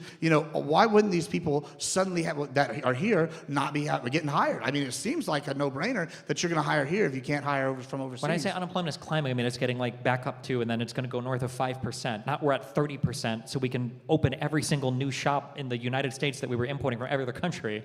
I mean, hold on. Are you saying all these people that are sitting here working on welfare, living on welfare, they're sitting here? I don't think there are that many people that are sitting here on welfare not working. What? There's all sorts of people working on welfare that don't have full-time jobs. Unemployment, there's they get unemployment and whatnot. They don't go work. You literally have to go in there and just show that you apply for jobs just to get it. I remember when I was in college, I knew tons of friends sitting here living basically off unemployment, and they would just extend it for 6 months, and then they would go and get a job for like 1 or 2 months, and then they would do it again. Like, you can't tell me this isn't happening when I've seen it regularly my whole life. Like, I know tons of people. Like, I grew up poor. Like, I saw this. This is what happens. And then when you're sitting here going, oh, it's not happening, it's not I believable. can't Everybody sees through speak it. to what you see. I live in Miami Beach. I see a bunch of people in swimsuits all the time, and I'm not going to go to Alaska and expect to see the same I mean, thing. It doesn't make it I'm just saying that in 1 year, what are you looking for to see if everything is going as you would hope it's going in 1 year? I'm looking at traceable data, and this is why I brought up I came in here specifically talking about the beef industry. It's something I'm familiar with the data, right? When you're sitting here going, oh, Well, hey, no. So I'm just asking you. Don't worry about what I'm saying. I'm just asking you. In 1 year, so like if the export total of beef has decreased, would you consider that a Trump failure, or are we just not adjusted yet? say that again. If our total like animal agriculture exports have decreased, would you consider that like a failure or? Well, they are going to decrease over the next 2 years due to gestation rates, but then they're definitely going to be primed to increase due to how the cattle production. Wait, what do is. you mean? What do you mean by that? So cows, it takes about 2 years to get them from pre-production to the feeding lots and feed facilities before they can even be processed. So right now, based off with cattle, it's a really easy one to track. I could sit here and track based off where cows are in their production cycle nationwide. I could tell you within their reproduction cycle at what exact Wait, year. you're telling me that in cow manufacturing, they don't stagger the gestation? All of them gestated the same cycle? No, that's not what I'm saying. They do stagger it, so I can tell you exactly how long it's going to take based off economic indicators. And that's why I'm saying within 3 years, we're going to see our first growths in herds since the 1950s. So when I'm sitting here saying, oh, hey, I've seen exact production, exact changes that are benefiting Americans, like with ranching, I can sit here and point to an exact data point. And this is why when you're sitting here saying, oh, the stats for this, and I'm arguing over the stats, and we're sitting there arguing over definitions, or we're arguing over hey, how much unemployment is, I go, hey, well, there's good liars, bad liars, and statistics. That's kind of what you're doing right here. And I think it's kind of like not really being honest whenever I can look at something like ranching and I can point to an exact data set that's going to change based off established principles and established economic conditions. And with cattle, for example, I know exactly it's going to take 3 years based off of the changes that have happened in the 6 months. And it's very simple. And so there's not going to be a change unless something crazy happens that'll, Okay. I guess we'll see where we're at in a year, but I mean, right now, for CPI and stuff, a cost of a basket of goods, everything has gone up, except eggs that came down because of the whatever egg price having. But everything else has gone up in terms of average costs. Housing prices are still going up, cost of education is still going up. Now we're paying import taxes on everything we get from other countries. Maybe in a year, the cow gestation will save us because of all the beef agriculture, maybe, but it just looks like every indicator right now is bad. We're always 2 weeks away from any actual trade deal from other countries, even though we keep saying things, and now we're having to spend a bunch of money on soybean farmers because Venezuela and China are screwing us because we don't know how to manage any of our trade policy. Let me just ask you this, because you keep saying we're 2 weeks away from trade. If, say, no trade deal signed, but they suddenly match our standards, is that not a net benefit? It should be enunciated in a trade deal. I don't know if I would consider that a benefit because it could change at any time. Okay, so wait, hold on. Like every country has the right to govern themselves, right? Kind of. It depends Well, on what you mean by that. So, like, I mean, whoever's in charge of the country, whether it's a dictator, whether it's a democracy, whether it's a republic, whether it's whatever, somebody have a governing body that makes the rules, right? Oh, maybe. Yeah, okay. And so then, if they have a governing body that makes the rules, they can change those rules at any given time, correct? No, that's not how that works. Oh, yeah, it seems like it. I mean, because Wait, just here in the United States, are you a free person who can do what they want with their time, assuming you're not breaking the law? sure, but I You mean, can say that, but what if we sign a contract? That's why you have contracts, is so that you can hold people to deals so that they're enforcing them in the future. I wouldn't want to be on a friend deal with a country for something as important as trade, because you yourself said it, like a lot of these industries have to ramp up and ramp down. yeah, but I mean, if you're in business, then you know there's such thing as a good faith gesture, right? If I'm going into business with somebody for like, I don't know, credit card processing, right? And I go in there and I'm like, hey, I'm going to give you the, I don't know, POS machine for free, and you know, and you're going to sit here and you're going to get this rate, and I give you the POS system, and I give you a trial period before you have to sign it. You would agree that's indicating that you're going to be going along with the deals that we're going to be making, correct? You would never sign a contract on or you would never operate on good faith like that. I think you would always want something in I mean, writing. but this is But also, international America has diplomacy, no more though. good Like, faith. this is different. Well, no, if you want to talk about diplomacy, America's lost all good faith with the tariff war. We destroyed that. No. These countries have been taking advantage for a while. haven't been taking advantage of yes, us. Yes, they are. Like you're sitting here, we're acting like, okay, like I mean, they absolutely have. Whenever they have standards that exclude us from a market, how do you think that's not taking advantage of I us? thought you just said countries have the right to regulate their own Well, country and that's my decide what they point. want You're to import or sitting here export. saying that, yeah, you're sitting here saying that, oh, hey, you have to be a contract. You know, at least when I see somebody put in an office in another country and they're sitting here trying to make strides and change regulations at the local level. If you think that there are unfair things like that, why didn't Trump just go out and negotiate that? I mean, that's what he's doing. No, that's not what he's doing. He tariffed I mean, how everybody. long do you think a deal takes to make? They take months at Apparently a a time. lot correct? longer than Trump thought, because he said we'd have 100 deals in 100 days, and so far we have 0. I mean, it seems like a lot of these people have been coming and dealing with him. To me, I don't Doesn't know. seem like that to me. Again, we're past 100 days and we have 0 deals. Where are all of the trade deals? They're nowhere. They're all over the place. They're we got nowhere. Panama, we got the UK, we got the EU They're deal not going materialized yet. We have to mute, like, there through. are We got tariffs. the tariffs. China are higher than they've We ever have- been, while theirs are like equal to what they were before. Like, They're not equal to what they were before. I mean, When we have people a, like that- we have okay. a surplus from the tariffs as well. We don't have a surplus. We're still in a massive Well, economic no, we deficit. don't have Or a fiscal surplus. deficit. Just checking in, guys. Yeah, We have about 5 minutes left there, Mr. Beef. Gibbs. Hey, there you go. Beef, it's Sorry, also I had to. Is there anything you wanted to touch on with Destiny for maybe 5 more minutes? No, I mean, I did want to say I thought this was kind of interesting. Y'all were just talking about the political violence thing, and I was making sure I brought my helmet and checked out upstairs before I came out here. But I think that I'm glad you said that. Honestly, I think that it has motivated people on the conservative side to go out and talk, and I encourage you to do more of these debates. I will give you much credit for going and talking to people, because I know that it's a lot of people will just comment and they don't want to put their money where their mouth is. I mean, do you think that the heightened environment overall is going to be something that continues, or do you think that these recent violent activities are going to be a shock thing that are going to make people go away? I think it'll continue until President Trump tells everybody to calm down. Do you think that people will even listen to him? I mean, I don't. He got everybody to ignore the Epstein files. I think he'll get everybody to tone the violence down if he wanted to, yeah. But I think he likes it. I think conservatives kind of enjoy the environment. They enjoy them. I mean, I don't think so. Every time I've ever heard someone do something on conservative side, say a conservative guy kills somebody, everybody on the conservative side, yeah, that was terrible. Put him in the meat chipper, the wood chipper, right? I've never heard anybody sitting there glorifying, except for maybe I don't know, the Klan or somebody, which is not representative. Well, I mean, if of it's the one whole. of theirs, they memory hole it and they never talk about it. If it's a left-wing person, then of course they go crazy about it. What do you mean? They talk about the Timothy McVeigh all the time and say how terrible he was. This is decades ago, right? Sure. What was the one? Was it Abbott who pardoned the guy who killed the? Was it a BLM protester? I think you had Trump pardoning all the J6ers. He thought that violence was epic. You had. I mean, the January 6th one seems kind of controversial now with all the FBI stuff coming out. But I mean, Well, nothing came out, to be clear. I mean, sure, that's fair. We can argue about that later. But I'm saying, specifically, whenever I'm looking and I talk about this ticky-tack word game BS, I just saw the other day that, the Pulse Club, my club shooter is considered a right-wing violence. And I'm just like, this guy represents the right wing, I don't know about that one. I feel like there's been a dishonest framing, and I don't think that Trump coming out and saying everybody needs to calm down is actually going to do anything. I think that's dishonest as well. They actually believe that. Well, then no one on the left saying anything shouldn't do anything either, right? If literally none of our speech matters at all. I don't understand how crazy it is that I don't understand how you can say that. You don't believe that. There's no way you believe what you just said. You don't think Donald Trump making a statement that everybody should calm down, you think that would have no impact on the environment whatsoever? I mean, maybe some. I don't think that. I think that it's going to be like kind of turned against him. It's just like whenever he was like with the Proud Boys or whatever. He's like, calm down, stand by, whatever.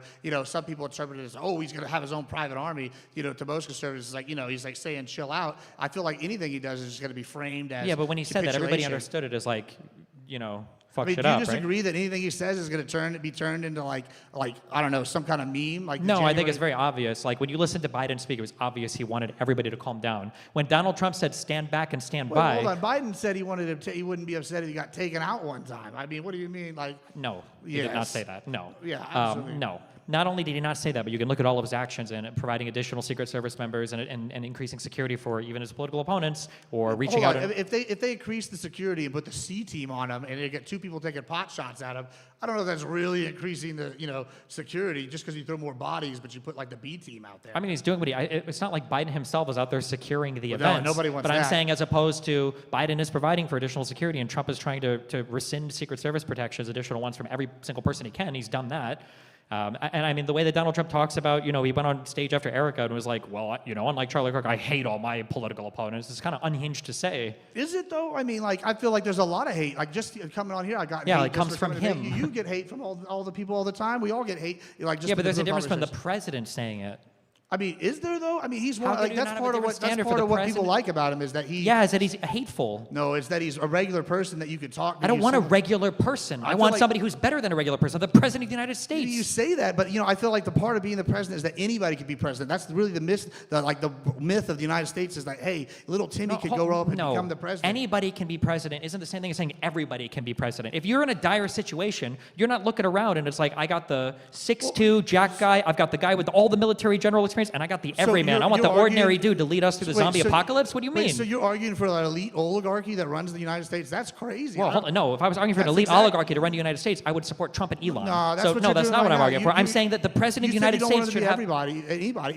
If it can't be anybody, then you want someone specific that you think is special or like higher than the rest. Do you think That's a an mentally elite retarded oligarchy. person should be president? Wait, say that again. Do you think a mentally retarded person should be president?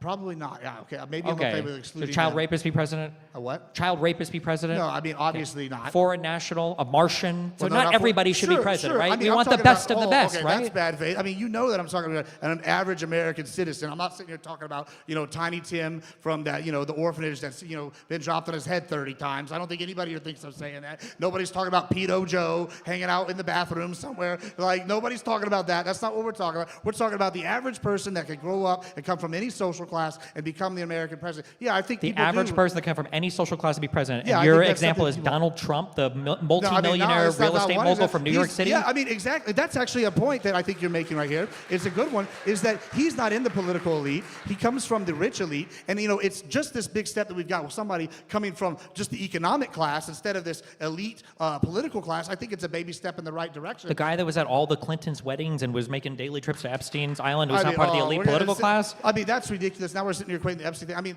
listen, if the Epstein thing matters so much, the Dems would have nailed him with it when they had all the files. But they didn't do it because they knew he didn't have anything. And just like with Jillian Maxwell said he didn't have it, none of the fucking victims have said that he's got these If we're going to problems. run with that logic, then if the Republicans had anything on Comey or Barack Obama related to the FBI hunt, then they would have released it in 2016 to 2020. They tried, but the little Dem operatives that were already working, they've sit here and stopped them at every turn. We've seen that even just now. He's not cleared out all these people that are There's working still a against him. deep state. There's still how deep does the state go? I don't know about how there's a deep state. Those are your words, not mine. But I'm thinking that Those are not my words. Those are Trump's words. Those are the words of the Republican administration for the past 10 years. We could call it a deep state, but you and I both know that there's always people at each side in trenches whenever they get in charge, and those people that are for holdovers from other administrations are working against it. If that's a deep state, so be it. But you can't deny that there are people that are in power right now that are working against his agenda when he pushed stuff forward. Yeah, I would argue that it's taken him a while to get rid of some of those people, get people in place so that we can do some research on this stuff. Yeah, I mean, I think that he can indefinitely blame whatever the deepest of the deep state, the deepest of the Loch Ness swamp monster, whatever he wants to call it. But I mean, at the end of the day, going back to where we started here, just the idea that you would want the president to just be like an ordinary person that would succumb to his emotions, it betrays all of like U.S. history. Like nobody was like, oh, George Washington, he was like a normal soldier that just marched across the field and shot a dude and then went home. It was like he crossed the Delaware. He was an amazing man. He did crazy stuff. Like I feel like we generally want to advocate for our presidents to be like really exceptional men, not just ordinary people thrust into the limelight. We'll see how they respond, and it'll be like an epic episode Yeah, of The but Apprentice. a lot of these people in history were regular people that got thrust in the limelight. You know, you could look at Andrew Jackson. He was just a regular soldier that moved his way up the ranks. You know, Yeah, they you brought rose up to the George occasion. Washington. You know, we could look at Ulysses S. Grant. We could look at tons of people. Abe Lincoln was just a random hick from the backwoods that got really good at public speaking. And he came up the ranks. Like there's plenty of examples in history of these. Davy Crockett. You know, But he these was a people hunter. made something of themselves and then were elected president. I'm just all of this to go back even a step further. I would expect good conduct from the president of the United States. I mean, hold on. Are you I saying? can't believe this is controversial. You're It's sitting because here his saying behavior this. is indefensible. We've had plenty of presidents that have said that, like, oh, we hate our enemies throughout. Like, No, our- we our don't. I mean, FDR was sitting here talking about the evils of Nazism and then communism. afterwards. Nazism? Yeah. What does it say about you if that's an offensive statement? No, I'm not saying it's offensive. I'm not. Hold on. First of all, I'm saying that you said there's groups that they hate. Yeah, There's the all Nazis sorts of were an groups. enemy of Yeah, the they're United States bad, of and the America. communists. We have That was like a president- country hold on, that what was- we have presidents saying they hate the Russians back in the day. We have presidents saying Those are they enem- hate yeah, all those- these. Like, I mean, if these are their enemies, why wouldn't they say they hate them? I feel like There's a they're sitting here difference arguing. between the enemies being foreign nationals versus like your domestic Wait, hold citizens. on. Wait, hold on. We have domestic people that believe in all these things. You don't believe we should hate these people that have these evil beliefs? So you're pro. It's being, all the same being, to you wait, are then. you pro being friend with the Klan and being like, oh, we should never have the president say he hates the Klan or he hates the Nazis? All after right, this election, I'm just saying that from the same people who said that Obama saying Trayvon Martin looks like me, to have that brain break, like half the conservative movement for indefinite periods of time, to come out and say, actually, I don't care at all what the president says. It's all epic and based. That's just astounding to me. All right, that's, Here, give him the last word. Give him the last word. Give him the last word. He can have the last word. I was just going to say that's 5 minutes, guys. No, we'll give you the last. We'll give you the last Yeah, go word ahead. there, Mr. Gibbs. Oh, well, yeah. I mean, thanks for debating with me. Yeah, it was fun. And Where can people come and debate you? You can find me anywhere as Admiral Gibbs on YouTube, Twitch, Instagram, all the good stuff. Thank you so much for having me. I appreciate it. Everyone show up and debate Mr. Gibbs. Give him a round of applause. Thanks. Thank you so much. Okay, super quick because we got more debaters to get through here. Extra, read all about it. We are about to announce a massive debate in the UK for Destiny, Stephen Bonnell. We're very close to announcing it. This deal has been in the works for about 3 or 4 months now. So I just wanted to put it out there that everyone be on the lookout for a very big announcement coming in the DDG Destiny world. And this is DGG. Wow, I suck. DGG, sorry. But yeah, we're going to be announcing something. Stephen's going to be coming overseas early in the new year, so look out for that announcement. Yeah, and that's it. We had someone just sign up from the audience to debate, so we're going to squeeze them in here. We're going to go this next debater, and then we'll go to you, Nathaniel, after that. So let's bring up Alex. Alex to the stage. Everyone put your hands together for Alex.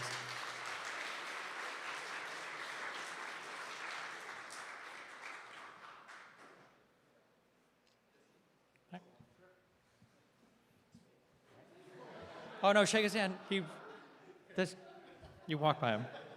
All right. Yeah, hi, Destiny. Hey, what's up? So I was wondering, how you think the set of like base manufacturing workers in the United States overlaps with the set of consumers that are buying the commodities that these base manufacturing workers produce. So how do these two sets overlap, the workers and consumers? My guess is they overlap probably very broadly, but it probably depends on like the specific, like if you break out like different types of consumption, then it might like, change. Let's say like textiles, clothing, electronics. I would actually disagree. I would say that they overlap very little because America kind of operates off of finance capital, where the U.S. dollar is the reserve currency. American markets are stable, so the world kind of invests in U.S. markets, and we just sort of do magic with that money. Also R&D, like you say, like top-level manufacturing R&D and that sort of thing. So I would say that most of the workers that do the base manufacturing actually are outsourced and offshore, like say in China or something, right? Oh, okay. So sorry. So I thought you meant for domestic labor. No, But no, for for- international, I would probably agree. Like the I'm super guessing, but I would probably agree that like the majority of like the people that do base level manufacturing in China are probably not consuming the Right. majority of their output. I would probably agree with that. Yeah. Would you agree that the majority of the consumers in the United States are consuming commodities produced by Chinese workers? I don't know. Everything's made in China. I'm sure it's a big chunk. I don't know if it's a majority, but yeah, I'm sure it's a big chunk. Yeah. Okay, so I think this is a pretty easy thing to agree on. So labor is a commodity, right?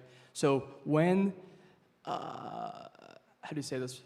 When labor is automated or outsourced, the price of labor decreases, wages stagnate, and wages for base manufacturing jobs have stagnated. The jobs are disappearing, right? So this industry is kind Internationally or no, in the United States specifically because we outsource it. sure. Yeah. Okay. And your argument, well, I've heard your argument to this, which is that higher level knowledge work will eventually come and replace all this base level manufacturing, and that's how the economy grows, right? Kind of, although in a more qualified conversation, we would have to be more careful, right? Because there's going to be a level of specificity to the training to where it's not strictly replacing it. What really happens is there's going to be some class of worker that's going to be left behind, and then some new class of worker is going to emerge and then take on higher productivity labor, right? Like, so in the wake of NAFTA and everything, that's kind of what we saw was a shift away from more like blue collar, base level manufacturing to like higher educated stuff. Right. And on paper, the numbers are like replacing them cleanly, but in actuality, there's a group of workers that are kind of being abandoned by a newer economy, right? Right. Sure, yeah. But would you argue that the group of workers being abandoned is actually quite small because they eventually adapt and they learn the new trade, etc. Like the majority of the United States economy is not based around base level manufacturing anymore. That's the point I'm trying to make. Yeah, probably, but like if we're having a serious conversation about it, that might not matter that much because like so like gains that you make on consumer purchases, like overall increased access to like cheaper stuff from Walmart might be a thing that marginally improves everybody's life on a small amount, but there might be like a focused group of people that are severely damaged, right? So even if everybody across the country is making small gains, if they look to like Detroit and they're like, oh geez, this place has been like obliterated by the decreased consumption, it like on a psychological level that might outweigh an overall like an aggregate gain that shows up on paper, if that makes sense. Right. Okay. Sorry, can I look at my notes for a second? Yeah, sure. I just want to comment on like when I don't know what you were expecting or how much you watched my content when you come on to have this conversation, but when I'm arguing with conservatives or MAGA people, my statements are like pretty, I don't want to say hyperbolic, but they're maybe a little bit one-dimensional when I'm fighting against some of these points.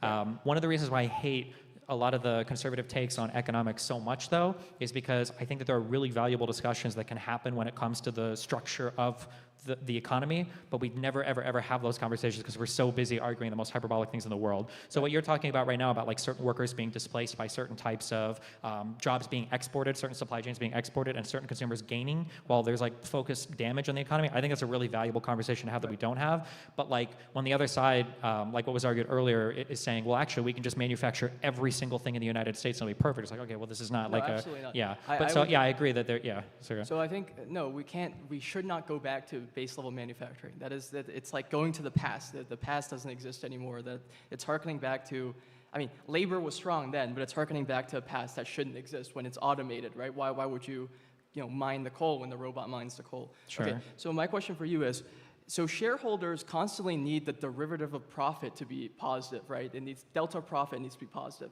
So there's constant growth in growth, right? Mm-hmm. So what happens when the consumers, as top-level knowledge jobs are being automated by large language models, et cetera? You see massive layoffs at all tech companies for software. I work in software, and it's become like 10 times harder to find a job ever since the large language model stuff happened. Okay, so when those jobs become automated, how do you keep the shareholders happy by keeping the delta profit positive? I mean, I think right now the answer is just we don't know. Well, we do know actually. It's Well, by- what we don't know is that all of the jobs are going to be automated. So there's something called the lump of labor fallacy, which I'm sure you're familiar with, where people are like, oh my God, we've made like sewing looms. Like, how are we going to have everybody's going to run out of work, or we've created some new electronic thing, new computer thing, new automated thing, and now we think there's going to be no jobs, but like there's always more stuff for people to do. Right. I guess the question is, What will obviously, when emerge, people are talking about AI and LLMs and general intelligence and everything, like, are we going to reach a level where we've actually hit some kind of upper limit. yeah, I don't want to call it a singularity, but something where like we're actually automating away more than what we can find new I work to be able to absolutely do. think that knowledge work and automating knowledge labor is the upper limit. That is, there's nothing beyond that. Like, what is the pinnacle of like human expression? It's like doing art, right? And we have art automated. There's like, Sure. you Yeah, I don't there's know. like- There's a saying. I'm very American, and there's a saying. It's like an American can sooner imagine the end of the world than the end of capitalism. So Absolutely. I have no idea. I mean, like in a perfect world, we move on to like the free time utopia, where now we only work for 10 hours a week and everybody's happy because the robots are doing everything. In the Right. hellscape, I guess there's only a few like warlords that own the robots, and Precisely. then we're all screwed. Who knows? So this is but I why don't know, we need yeah. collective ownership of the automated means of production. We need collective ownership before all labor is useless and our strikes mean nothing. We need to seize the automated means of production. Okay, but anyways, so profits need to constantly go up, right? So what did they do? What did they do in 2008? What did they do when every market crashes? They pumped the credit market by giving out loans that they should not be giving out, risky loans, subprime mortgages. They pumped the credit market, and eventually, and for a short time, the profits increased, right? Like you said earlier with the other guy, for a short time, the economy is kind of stimulated, but eventually those loans are going to default, right? You cannot pump the credit market forever. There's no infinite fake money unless you're relying, I know you hate this, but unless you're relying on, the petrodollar having a monopoly on resources and then coercing other countries to do manufacturing. Like, you cannot maintain this growth forever. Eventually, markets will default. Banks will default, loans will default, and the market will crash, as it did in 2008. So I mean, like, this is a very this is kind of like a Marxist idea. I think the idea that the rate of profits to fall to zero, basically.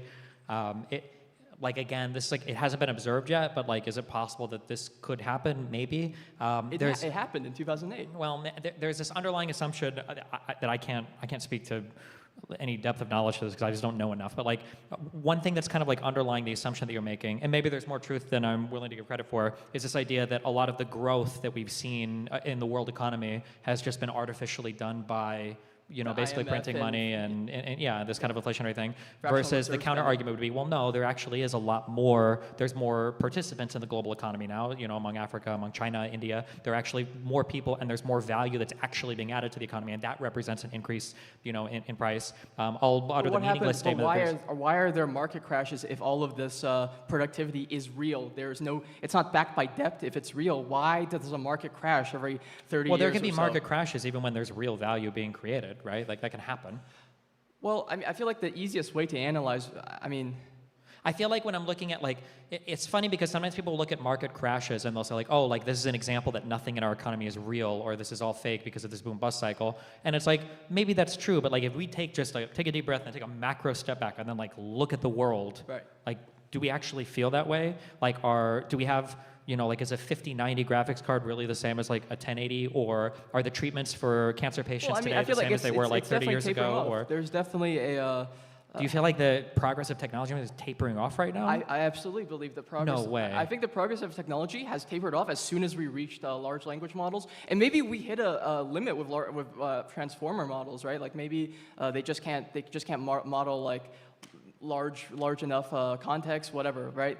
But once you hit knowledge work, what is beyond that? Like, I mean, I guess we'll see, but there's still a lot of unsolved problems. But I was just not necessarily referring to the LLM thing, but like, I'm just saying that it seems like we've been growing in real ways. Like, technologies are improving, like manufacturing is improving, like healthcare services are improving. Like, there's been like real gains made in technologies across No, tons of absolutely. I would sectors. Yeah. concede that, So absolutely. like if we were at some point in the future where we had started to have like these crazy boom bust, and I'm like, it kind of feels like everything's the same as it was 20 years ago. What's going on? Then maybe I'd be like, oh, is this all like fake? But I feel like we're not there yet. But this is like a really deep like fundamental macro econ finance question that I'm just probably not equipped to dive into as much. But yeah. Final thoughts there, Alex. Yeah, go Oh, for it. sorry.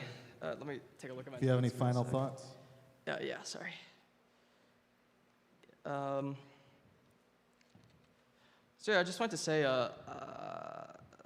right, like I feel like Trump is definitely doing a Weimar Republic type answer to the to the collapse of the economy. It's fascism. I mean, outright, it's the merger of corporate and state power.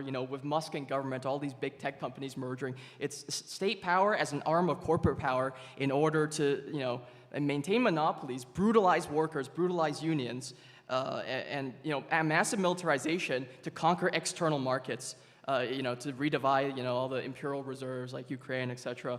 He nationalized Intel. Like, it's disgusting stuff. I agree with you on that. But I think that he's sort of the accelerationist answer, whereas liberals are trying to right a sinking ship that's sinking, and it's going to sink. It's Yeah, I just don't know how good we are at predicting macro trends. Like, I think even way back in Marx's time, he thought that the entire world would slowly be shifting to a socialist model. Lenin thought that all of And Europe. it did. Well, no. The USSR mode of production was absolutely socialist. I And the mean, maybe, Chinese but mode it of also production it failed hardcore compared to, like the capitalist mode of production, right? No, absolutely not. They competed. They competed fiercely for 70 years, and then Gorbachev came in and liberalized and opened the economy to Western pillagers, and then they installed Yeltsin, a fucking drunk, and then they installed Yeltsin, a fucking drunk, who sold the country out, privatized everything, sold it to 3 oligarchs. Yeltsin was right after the collapse, right? Yeltsin was the cause of the collapse. Gorbachev installed Yeltsin, and then Yeltsin, raised the Russian Federation flag, privatized all industry. Yeah, but are you saying that I'm sorry, just check. Gorbachev was like right prior to the collapse, right? Gorbachev was a harbinger. Are we saying that wasn't the reason why Gorbachev was installing kind of like more open market stuff was because of the current faltering of the Soviet Union's economy? The Brezhnev era in the 1970s did hit a sort of plateau, right? But the Brezhnev era in the in the late 1960s and early 70s was on a massive path of growth. How it seems like when I look at one of the best arguments I feel in favor of like the capitalist mode of production is despite like looking at Trump trying to do the damage it can now, it seems pretty robust. I feel like universally, globally, the capitalist mode of production is pretty robust. I feel like the socialist mode of production is not as robust. I think that once China gains enough surplus capital to be free of the United States for oil, via deals with Russia and food, via deals with Africa and the Belt and Road program, I think that manufacturing in China is going to become far more expensive, and I think that's an issue. And that's Okay, we'll see. Okay, cool. I All appreciate it. right, Alex, thank you so much. All right, and we are going to go straight in to our next debater. Nathaniel Bruffett, you're up. Nathaniel Bruffett is back with us. He joined us in Houston, and he's back for more. We have a limited amount of time, so go straight for the jugular there. Jesus. All right. Word choice, please. All Yeah, right, what's up? what's up, Destiny? So there is multiple anti-Trump claims that you made in your Owen Schroyer debate that I want to debate you on. Now, Okay. for all of these claims, I want a charitable interpretation. So interrupt me if you think I'm not being charitable. All right, so the first... Wait, did you DM me recently about this? Wait, what? Did you DM me recently about this? I did not, no. Oh, I okay, didn't DM never mind, you. all right. Okay, Go so ahead. the first claim, I'm pretty sure you were being hyperbolic, but just to be clear, this might make you mad, so hopefully it... Don't worry, I'm used to it. Just to be clear, if you mean this claim literally, Yeah, go for it. Yeah, go ahead. Yeah. it's 100% false. But I'm assuming it's hyperbole. So exact word for word, you said Trump takes absolutely no accountability for any of his actions in Owen Schroyer. So I'll just assume that's hyperbole and maybe move on to the next one. I mean, I would say like 99%, but it's going to depend on how you define accountability, I guess. Okay, that's fine.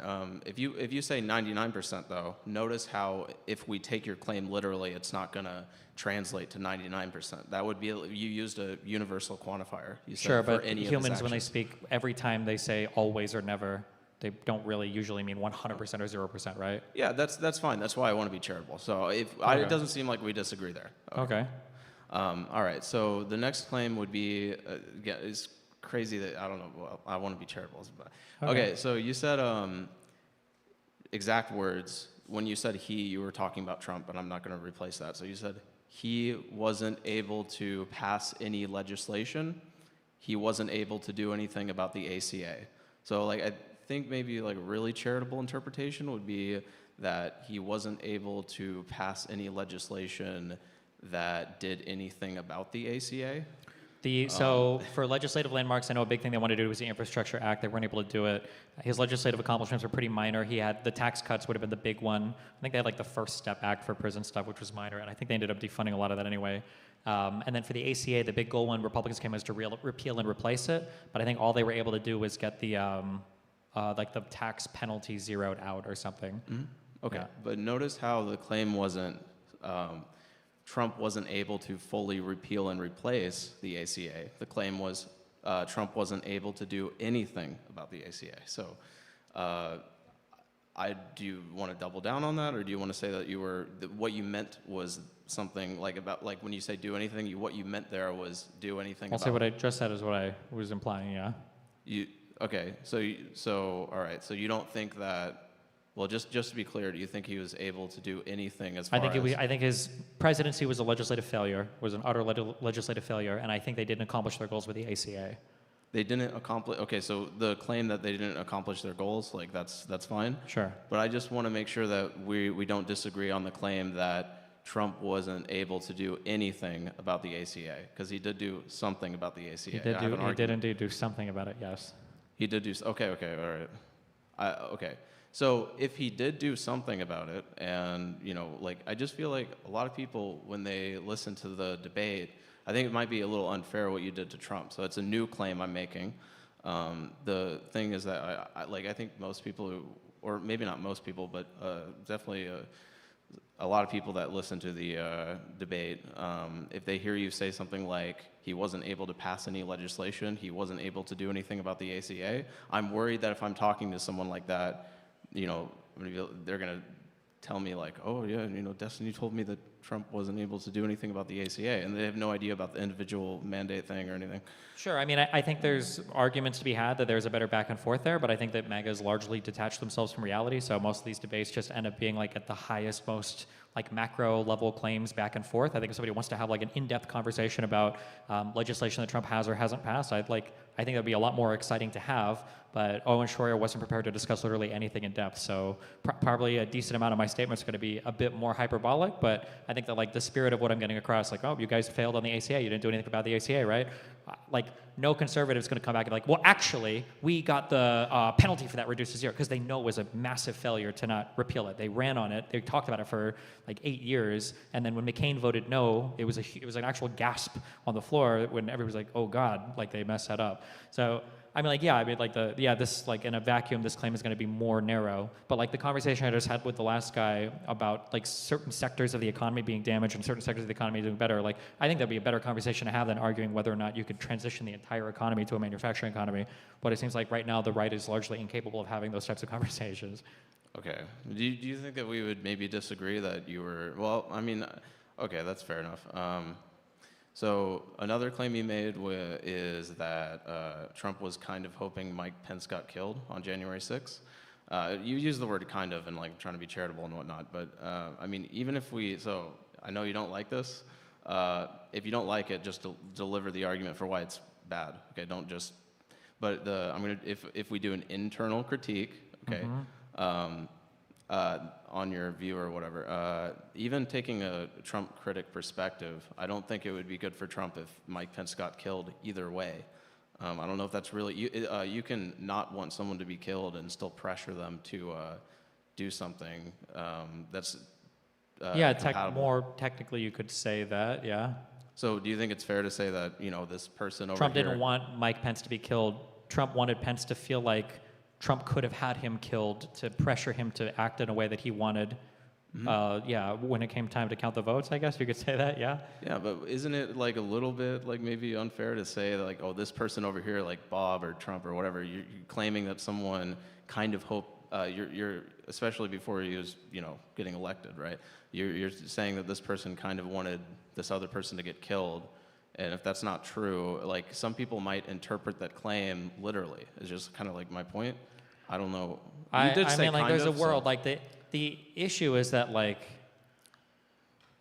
there's two huge, very interesting things going on. So one is that like there's a back and forth debate with a very bombastic guy who I don't think was capable of critically engaging almost anything. Number one, right? So a subset of that is that like it's hard for me to even get out a full point without him shouting, and interrupting me. But then number two, like I feel like the same people that would take like I feel like the majority of the people listening are understanding the implication of what I'm saying. I think that if you were to ask anybody like, do you think that it would help Trump if Pence were to actually die? They would probably say, oh, that probably wouldn't help him. But if you were to ask the majority of people, like, what would you expect somebody to do when somebody's watching a bunch of people outside the Capitol building saying, hang Mike Pence, and he does nothing? I think a lot of people are like, ooh, maybe he wants them to die. But like, I don't think anybody would correct and say, no, it's not that he wants them to die, it's that he wants them to be afraid of dying. And it's like, yeah, okay, yeah, like that's technically true, I guess. But it's like, I feel like this is like a almost a distinction without a difference. Like on a strictly, like if we were parsing language for like syntax and logic, I think maybe the one statement is more accurate than the other. But overall, especially with a president who is like prone to making hyperbolic statements with literally every single time he talks, so much so that there are like turns of phrase for not taking him literally but seriously. I think I'm communicating more or less what I need to. Yeah. Okay. All right. Sweet. So with January 6th, I think there's a lot of good things that happened after. Just making descriptive, like, so our Capitol building, the security got tighter. We had, what was it? I don't remember. Sorry, I'm losing my train of thought. No, you're good. But yeah, so. Common talking point is that the ECA got strengthened, the law. I don't know if you're going to bring that up. But The ACA? the ECA, the the- Electoral Count Act, they added a couple Oh, yeah, lines. or something. yeah, something about the Electoral Count Act was like a bill, and in the bill we had a bunch of things that were good. I can pull up my notes for it, but so there can be an efficacy problem when like a president does something. So like someone could be anti-abortion but still vote for someone that's pro-abortion because the pro-abortion guy is just so bad that he ends up actually strengthening the anti-abortion stuff. Like he could end up like just being incompetent or something. And so if Trump is trying to do something, it could result in a situation where it unintentionally sort of strengthens the democracy process or something. That's you're playing with fire there, right? Yeah. Well, no, I agree with that. I think I agree with the point you're making, but like so I'm just I want to be razor focused on the actual claim though, because if someone were to make the claim that, this event like weakened our democracy, I don't know if that's. Well, I think it weakened the democracy by making it, one, the attack itself, I think, kind of weakens it, and then two, I think that. When a thing happens, I think it enters like a probability assessment for future action. Like it seems more probable based on how people respond to it. And I think that now that's like kind of something that's more in the air. So I think there's a lot of like fallout from that's really bad too. Like I would rather just go back to that never having happened than the result of that having happened. Yeah, I mean, if Justin Bieber gets attacked, I mean, he's going to increase the security, right? So that attack might actually decrease his likelihood to get attacked in the future or something. Yeah, but what if he was just never attacked? Wouldn't that be good? That would be better. But if we're razor focused on the claim of whether the attack weakened or lowered his likelihood of being attacked in the future, it's going to be. Yeah, I understand, but there are some things that can probably be like so bad that you probably wouldn't want that to happen ever, Yeah. right? Like you could strengthen your child's defense against a rapist by setting him up with his rapey uncle that won't kill him, but it's like, Jesus Christ, I wouldn't want hey, now you'll be more careful next time. Like that's just like an insane to say that the president tries to coup the government and then fails, at least we have a few more guards in there. I think that's I think that the damage there is too great to say that scar tissue is more durable than normal skin when it comes to penetrative stuff, but it's less flexible and doesn't do the same job that skin does. So I mean, I don't know. I would reject that. I think even a more focused claim there is not accurate. I would say that it did damage to the United States. I don't think a few more security guards or a couple lines in the ECA is better than just having a country where we've never tried to coup the government that openly like that before. Final thoughts, Nathaniel? Yeah, thanks. If anyone wants to debate me, they can email me at debatemetrump@gmail.com, and then I'll record it with Craig on my Discord server, or you can find me on Pingburn and stuff. So yeah, thank you. Cool, thanks. All right. Put it up for Nathaniel Bruffett. Thank you very much. And I promise you guys I'll get at least one of you on stage. Just quick 5 minutes. Who would like to come up and ask Destiny a question? Put your hand up if you're interested. Anyone, everyone, hands up way high. The higher the better. Yes, you in the black top. Yes, yes. Come on up. Let's give them a round of applause. I think you can make it up this way. Yeah. You can sneak around there, watch the cable. I'll give you a hand. Step up. And a second. There we go. Yeah, of course. Hi. Can you get out my notes really quickly? Go. Nice and close to the microphone, please. Thank you. Okay. My name is Arya. My question is, do you think the state of democracy is too far gone for young people like myself to even obtain a position of progressive change in the government? When you say people like me, what is the implication? Or what do you mean? Like young people or women Yeah, or? young people. No, I don't think so. I think that, we've had like a literal civil war here before. It's hard to predict sometimes the future. The whole environment of our economy and our media space is so multivariate that there's a world where in 1 year Trump loses the midterms and Trump gets old and goes away and we kind of like go back to normal-ish after this current political season or whatever you call this. There's another world where Trump manages to hang on enough and runs again for president in 2028 and we have another civil war because he actually does it for real. It's hard to predict, but I think that people should always be trying to push towards, participating and making things better. I think Final Fantasy Tactics just re-released as like a remaster, and there's another game I'm playing right now. I enjoy playing video games a lot, but I'm out here doing this kind of stuff because I still think that there is an America that is like worth, kind of like advocating for, and I think there's enough people that want something better, even when it comes to, MAGA people. Hillary Clinton even said that the deplorables were just half of them, so the other half are worth fighting for. But no, I think that like a lot of stuff can change, and there's a lot of like wake up moments where people can be like, this is kind of cringe and not good, and we just kind of like move on, and hopefully, the people in the future learn a lesson from it, and we kind of go from there. So yeah, I would never, until we're like actually shutting the power off and shooting each other more than we are now, I guess, I wouldn't give up all hope. I would also say as like an add-on thing too that like there's a surprising amount of power available at local levels if you're willing to invest any amount of time into it, especially if you can bring along like 2 or 3 people. There's a surprising amount of power at local levels. Yeah. The national and even the state level, depending on where you live, can be harder, but yeah. Do you think international would be even more difficult to get into, such as like diplomacy or something like that? International, so what, like ambassador positions or something? Diplomacy or ambassador, yes. I don't even know what the pathway is to that ordinarily. I imagine that's all like State Department stuff, so it's going to be federal. So it's probably relatively niche. Like I feel like all those people speak like 4 languages and have like been working in offices like that for a long time, but I don't know the pathway there. I bet that like if you email their offices and ask for recommendations, they can give you like jobs or places to work or secretary jobs to like be staffers in certain areas or something, yeah? Yeah. Do you have a personal bias? Not a personal bias, but like a personal opinion on how the United States is going. Is it more optimistic or pessimistic? I'll say it's on a razor's edge right now. We'll say 50-50. Yeah, I'm being generous just because Travis is smiling so much over there. I'll say 50-50. All right. Well. All right, everyone, let's give her a round of applause. Thank you so much for coming up. Thank you, thank you. You can come this way. Yeah, I don't want you to trip. Okay, that concludes the debates for tonight. Well, let's first give Stephen a big round of applause. Rock and roll, man. Awesome, awesome.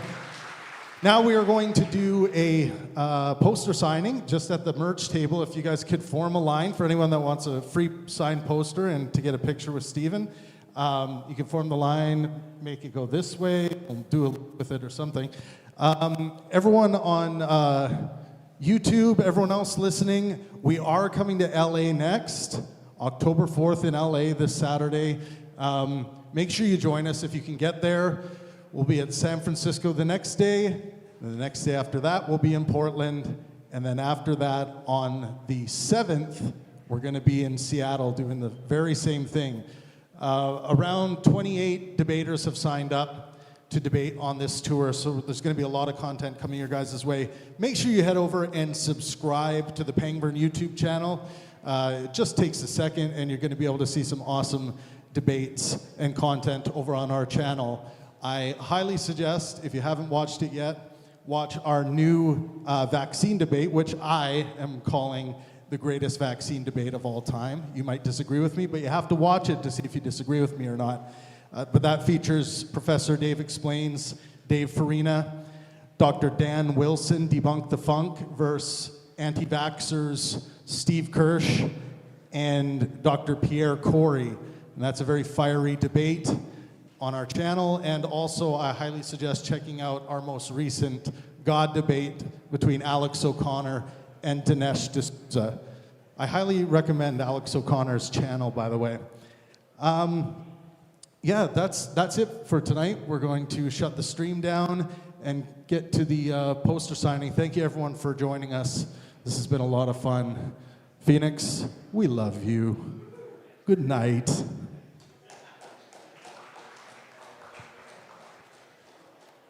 All right, now we get to the post-show portion of the evening, where you're going to hear my annoying voice.